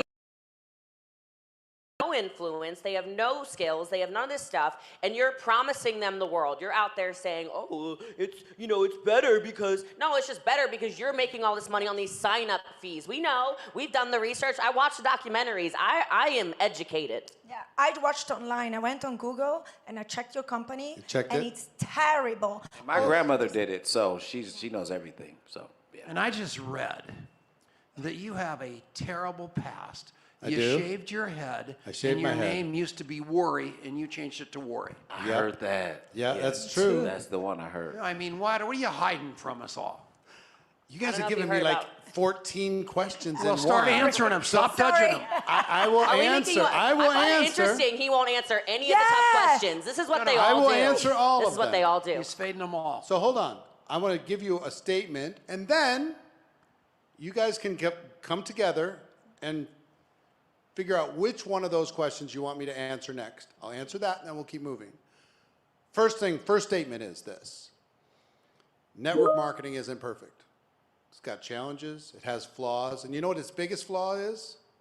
The people involved in network marketing overhype it. They talk too much about how easy it is when entrepreneurship's hard. They talk too much about the product sells itself when you still have to sell the product. They talk too much about easy, everybody's getting rich, overnight success. And what I've learned is entrepreneurship's hard. Product doesn't sell itself. You got to sell the product. This is one of the most personal and challenging businesses you'll ever engage in, but it's better. And I would throw back to any of you, please give me one example of something better than this for a person to be able to build an entrepreneurial business. That's not even what it's about, okay? That's not, you are doing what they all do, and you're missing the point. Okay, what's the point? At least if you're starting in a business, a real business, then you know that you could be risking it. Like, that's the problem, really. Well, before you go any farther, what's a real business? Anything. I could start my own sewing company tomorrow. Have or you? my own clothes company. Have you or- started your own sewing company? No, because Why? I have a legitimate job, unlike you scammers. Yes. So you have a job. I have an honorable job with benefits, Yes. with insurance, which is benefits. I have a retirement plan, unlike you. I do honorable work every day. I totally get that. And let me just tell you this. I decided not to work for somebody else, and I'll tell you why. I was tired of selling myself at 10%. You're working for somebody else. You're not a CEO. I get it. Okay. I get it. But I decided not to work for somebody else because I was tired of selling myself at 10% of my value. The reason why they were putting me on a salary is because they could buy me cheap and sell me at a markup. But in network marketing, just because you put the hours in doesn't mean you're gonna make money. No, it doesn't. Guess what you get paid in network marketing? Guess how you get paid in network marketing? Tell me. You get paid to the penny based upon the value you bring to the company.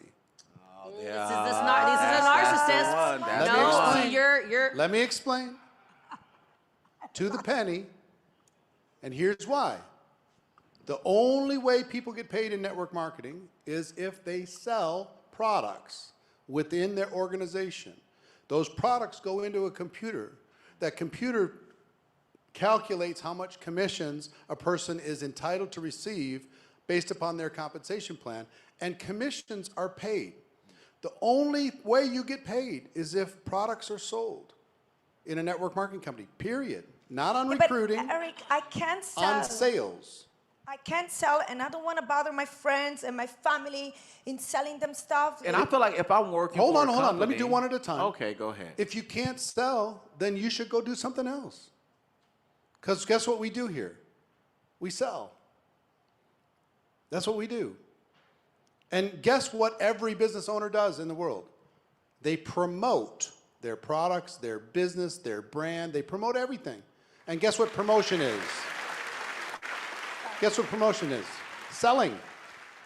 That's all it is. It's wrapped in a fancy wrapper, but it's selling. So what was your point? Well, I forgot, but at the end of the day, the thing is this. If I'm going to be putting my hours in to promote a product, even if I don't sell the product, Eric, I should still be compensated. Yeah, this is the language of somebody who's been trained to be an employee since they were born, to do a job for somebody else, to build their dream. Let me tell you how it works. In an employment, you trade time for dollars, usually time. Sometimes performance on top of time. But usually you give a week, you give an hour, you give a month, and they're going to give you some dollars, okay? Maybe you perform inside of that, you get a little bit more. In entrepreneurship, it's a different trade.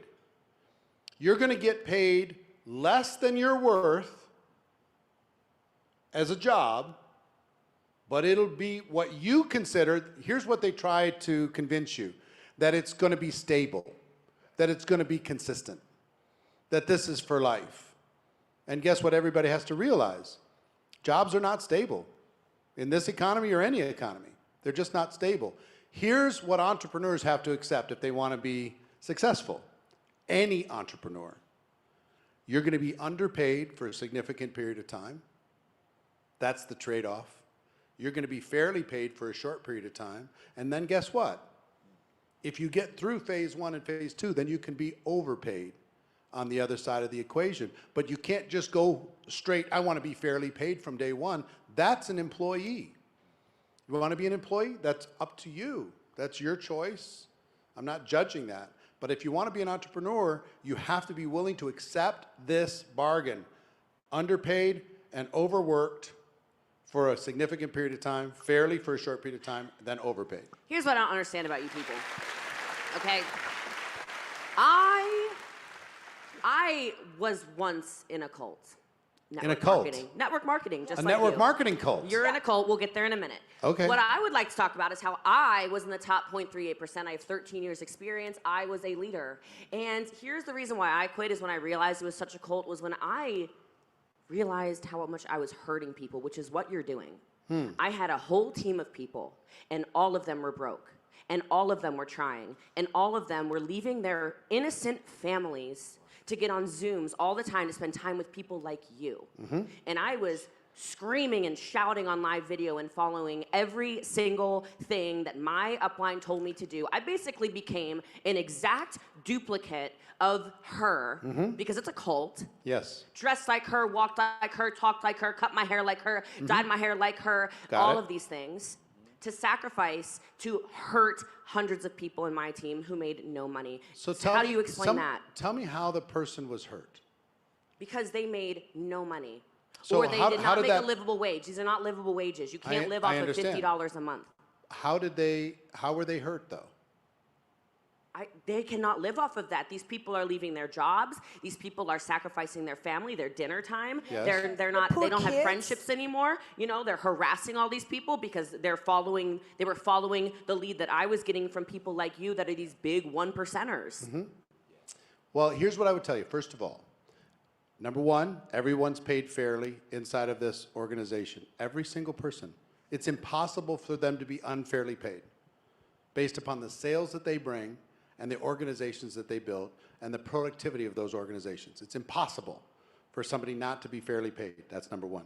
Number two, failure, when you think about failure, the average person in the United States that starts a small business spends $55,000 to start a small business. And where do they get that money? Friends, family, loans. Most of them don't have that savings in order to be able to do it. 50% of those fail in the first year. Do they get their money back? That $55,000 that they invested? Nope, they don't. They go home, they go back to a job, they limp back, and they struggle. Here, a person joins for a couple $100. Okay? Get a little bit of product that they can probably consume. What about all the stuff you've got in garages along that line? Hold on. They get involved for a couple $100. They can most of the time use the products that they are promoting themselves. And if they for themselves, what those events do is they equip them with skills, they equip them with examples, they equip them with some vision in order to be able to improve and do better. That's what the events do. Now, I personally attended events for my first 3 years, and I was struggling financially.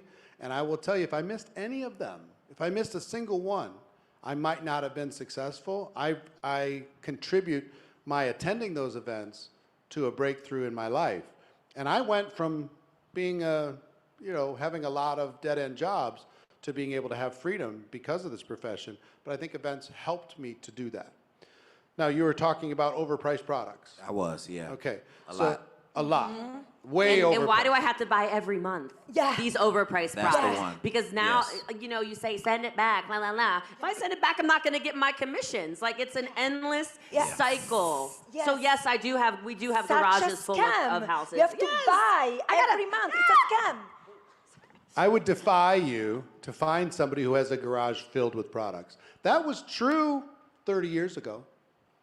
That was true 40 years ago. That's the Jedi mind trick thing. Remember we No, were talking about? it was true. It was true. People were buying lots and lots of stuff and filling up their garage and then hoping to sell it. Today, that model is so gone. It's like the early days of franchising. People took advantage of other people. You know, they promised all kinds of things, and then the pros showed up. Guess what's happened in network marketing? The pros showed up. Now people get involved, and it's a sweat equity investment. It's not dollars anymore, and it's not lots of products anymore. And when you say the product's overpriced, compared to what? We have the highest quality products in this profession when it comes to ingredients, when it comes to formulas, when it comes to how it's delivered.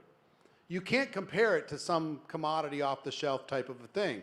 So when you compare value to value, I will tell you these products stand up in the marketplace, and the biggest trend in network marketing today is people are getting involved in companies and becoming customers, not having anything to do with the company. Take unhealthy things off the market, but they don't approve products. They're not in that business.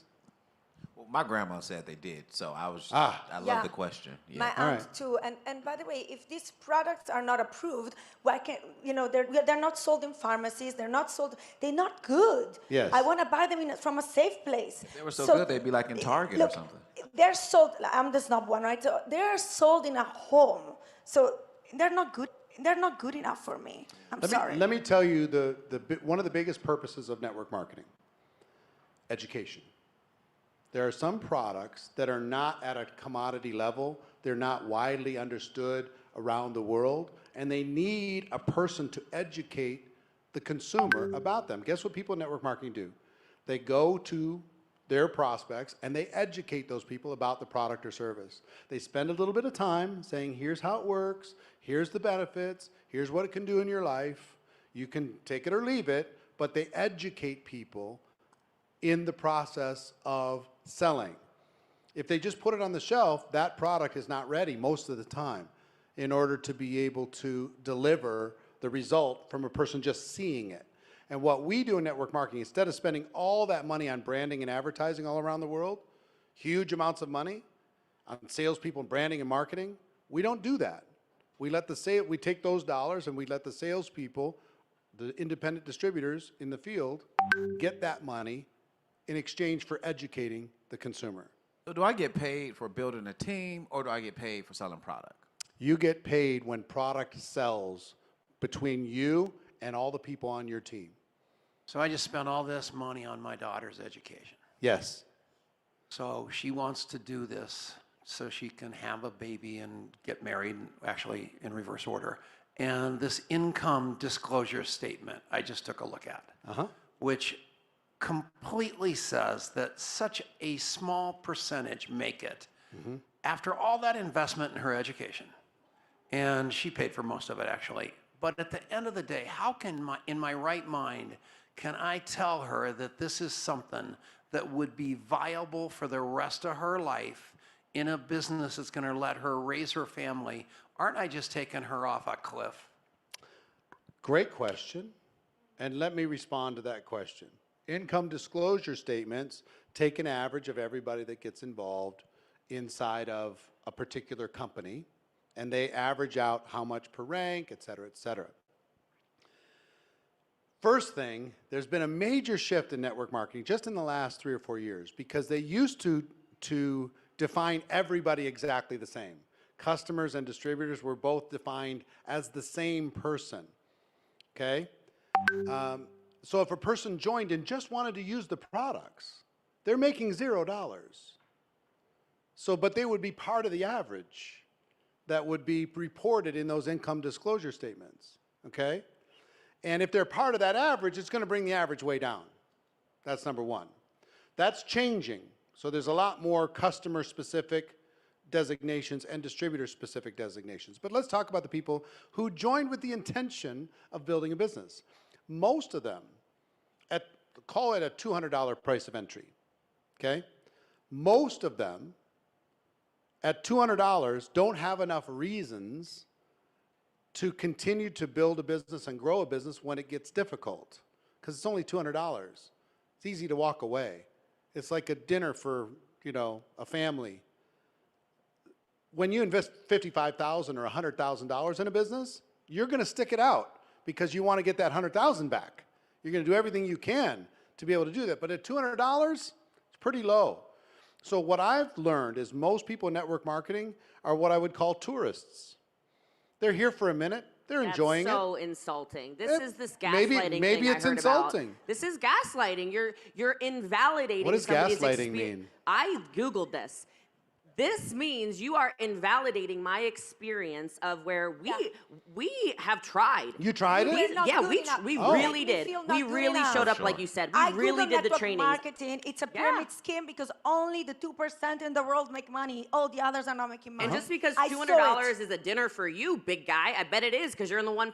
$200 is a whole week of I was a groceries single for broke us mom. normal people. Like Yes. you are invalidating the human experience of a normal person. The rich are getting richer. Like this is all that happens. It's just you just keep on feeding yourselves up at the top. Yes. Everyone is hurting. Yes. Now, you got involved for a couple $100, let's say. You, when I say you, the people that you're talking about, all of these, what you consider victims. I'm saying a couple hundred. It's a lot of money here, Eric, but go ahead. Couple hundred, 500, He's 1,000. rich on the poor people. Let's go crazy and call 5,000. What? Okay, $49, $100, whatever that Actually, price. I've heard about that in a documentary. Whatever- People taking whatever- out loans for this Yeah. scam. Yes. Whatever the price of entry is, whatever the price of entry is, right? Those people have an opportunity to be able to go grow a business. 90%, you take real estate, for example, 90% of people who get their real estate license, they went through all the classes, they got their license. 90% of those people never sell a single home. That can't be true. That is true. Where'd you Google get it. that? Can no, you Google that? I I mean- just Googled it. Is it true? It's 100% true. I'm going to have to look that up. Yeah, look it up. 90%. I'm going to. Most people who buy a book don't finish the book. I'm Googling that too. Yes, everything. Do it. Google it all. Here's what I got to tell you. Most people who join, maybe they got excited. Maybe somebody hyped them up.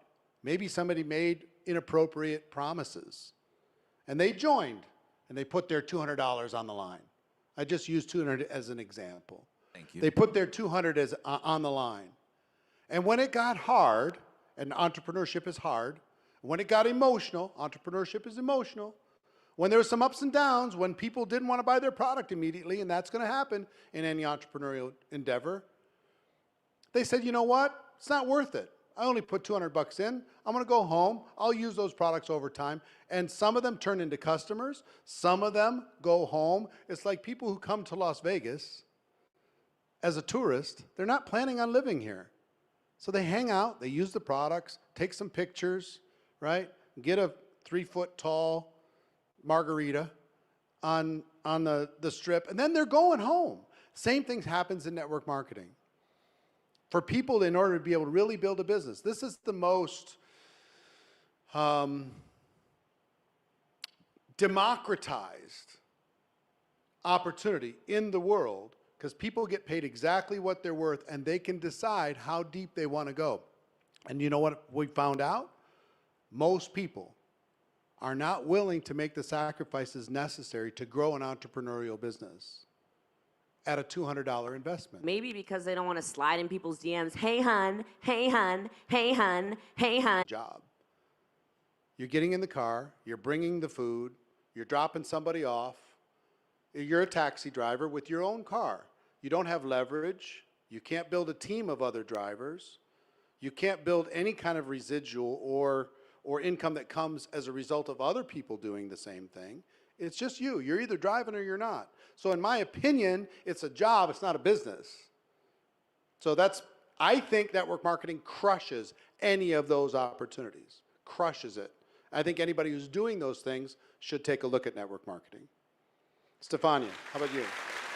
Just get a real proper job and not. No, I'm talking about those who want to be an entrepreneur. Name something, anything in the world, that is better. I can't fake it anymore. There's nothing better than network marketing. You can't help it. I character, It's like, Stefania, my life. No, we hate him. Door to door. Door to door. Door to Yeah, door. that sounds better. No. That's where I that sounds started. miserable. How fun was door It's not about It's not fun. He's an about me. entrepreneur. He's a hustler. Yes, I mean, I'm hustling. You're just trying to hustle a hustler. Now, here's what I got to tell you, all of you, and I would say to the world, you can dislike some aspects of network marketing. You can talk about network marketing's need to mature and continue to evolve. But what you can't talk about is that there's something better for the average person, because it doesn't exist. Nowhere in the world. You want to start a solopreneurship, you want to start something from home, you want to come up with a product or do anything else, your journey is tough, really tough. Here, it's still tough, but you have support. You've got an environment, you've got products, you've got the ability to expand, you've got the ability to grow, you have training and encouragement as you're doing that. That does not exist any place in the world. So I'm with you on the annoying parts of network marketing. I'm with you on the people who overdo it. I'm with you on the people who use offensive tactics. I'm with you on companies that do a terrible job of representing what we do, or those that don't run their businesses correctly and go out of business and give the companies bad names, or they act out and the regulators have to come kick their asses. I'm with you on all of that. But I come back to this. You can't beat it for the average person, with all of its flaws, with all of its mess, with all of its challenges and shortcomings. It still beats anything else in the world when it comes to a person having an opportunity to express their entrepreneurial hopes and dreams. Well, put me in before Jesse.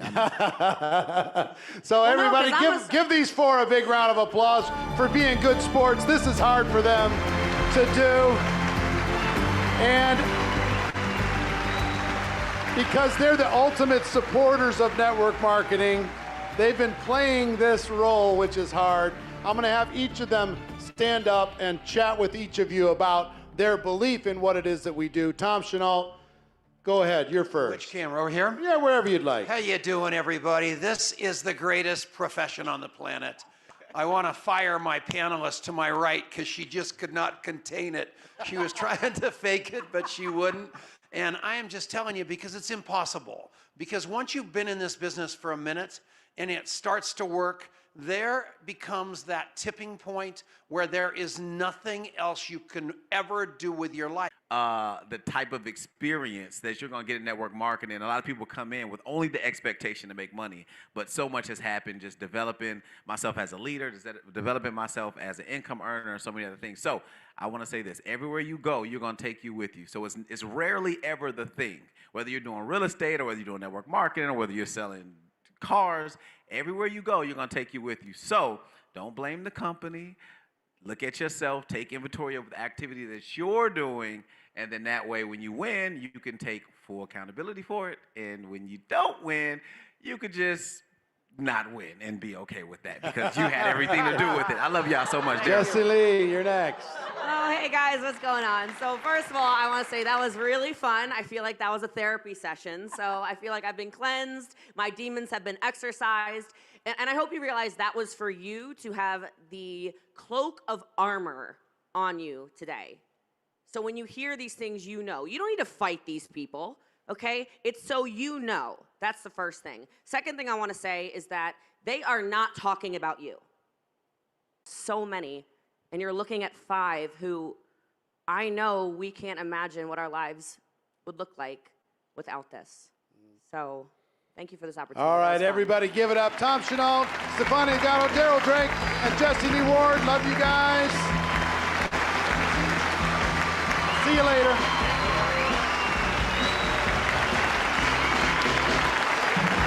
All right. Throw up on the monitor what's next. What's next? Trying to remember.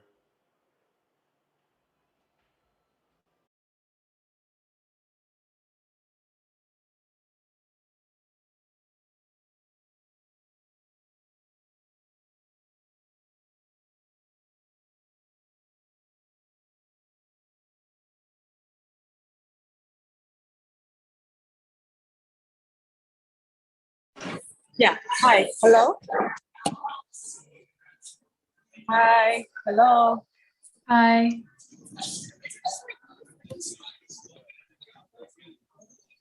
Hi, ladies and gentlemen. Hello.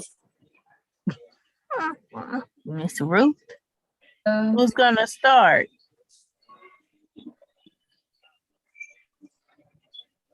I'll go ahead and start. So the question was, what are we gonna do to? I'm sorry. What we're gonna do to? Gosh, the word just left me. What was the word? What was the question?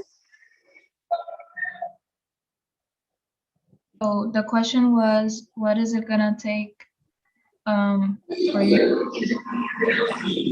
Something like that. What is it gonna take for you now?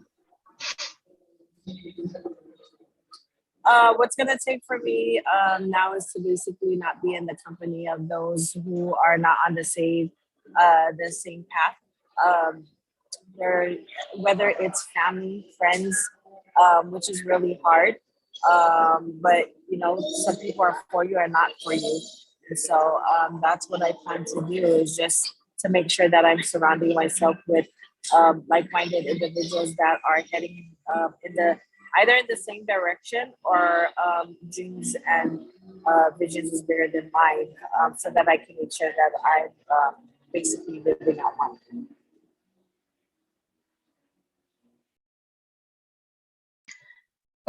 For me, that session that they just did helped me a lot, because one of the things that was stopping me was actually like not being sure of what I'm doing, not having an answer for people like would come at you with questions. And this session was really important for me in terms of like, you can only excel at something if you're confident about it. And if you really know what you're doing, nobody can stop you. So understanding network marketing in its essence is really primary to be doing it. You have to understand what you're doing, or people are gonna set you off. You're gonna doubt yourself and you're gonna stop what you're doing. So yeah, for me, this is what's gonna help me now, I think.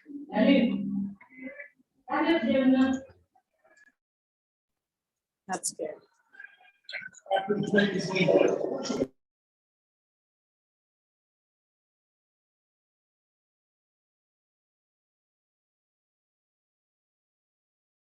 Amiko? Madison? Nicole. I've learned that I am a seller when people tell me that I'm not. Because I won't get paid if I don't sell. Yeah, I think like just owning what you are is very important. It's like, yes, I'm a seller, so what? Do I tell you you're not a teacher when you say you're a teacher? It's like just being a seller as if it's not a good profession because you're selling, but this is literally what I do. Right. And in actuality, we all sell, right? Whether we're getting somebody to watch a movie that we really liked, or to go buy a CD that was really, really good, right? We're selling all the time, whether it's a restaurant you went to eat at and you're selling that. So in essence, we're all sellers. We just don't like to be recognized, right? Specifically that we sell. So I'm grateful actually to be in this in the networking industry, because I have been able to learn a lot of where I am and what I do, and I've come to appreciate so much more because I realize that either way we're always networking, You know, with kids, we're networking, right? With our families, we're networking. We're always trying to convince one another to do something, or so it's, like I said, in some way we're already doing what it is that we don't want to.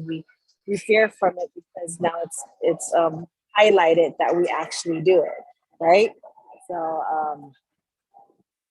so yeah, I'm not sure if anyone else has. You know, we have Kristen, don't want to say the name, or does it? Chinadu.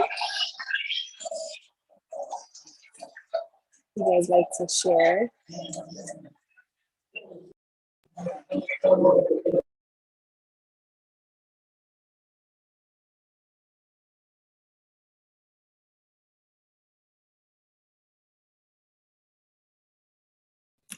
So are you guys selling, making money in your businesses? Yes, I am. Yes, yeah. So what is it that you guys do? Are we supposed to say that? Yeah, that's just connecting. Not like you're not prospecting. So. Yeah. Legal. If you're not prospecting, you're not getting like trying to get people to buy your product. That's okay. You can share. You can just talk about what you do. Yeah. Okay, legal, but I haven't been in that long, but I haven't made a bunch of money. Good. If it's something that you love to do, why not, right? Yeah, I again, networking is something that definitely that I shied away for a long time. Fun fact, my dad actually was a salesperson himself. And when we were young, I used to go out with him. He used to sell Kirby vacuums. And I used to go with him every weekend to go and walk door to door. And he literally went to the different neighborhoods, knocking on doors and providing services, giving demonstrations. And then, you know, he did that every day for a couple of years. So I grew older and shied away from it. Didn't feel like that wasn't me, right? That was when I was younger, but not now. So coming back full circle, here I am. Not selling Kirby vacuums, but definitely you know, back into the networking marketing just as I was when I was young. So it was nice meeting you guys. Hopefully you guys have 30 seconds. a blessed day. All right. Bye.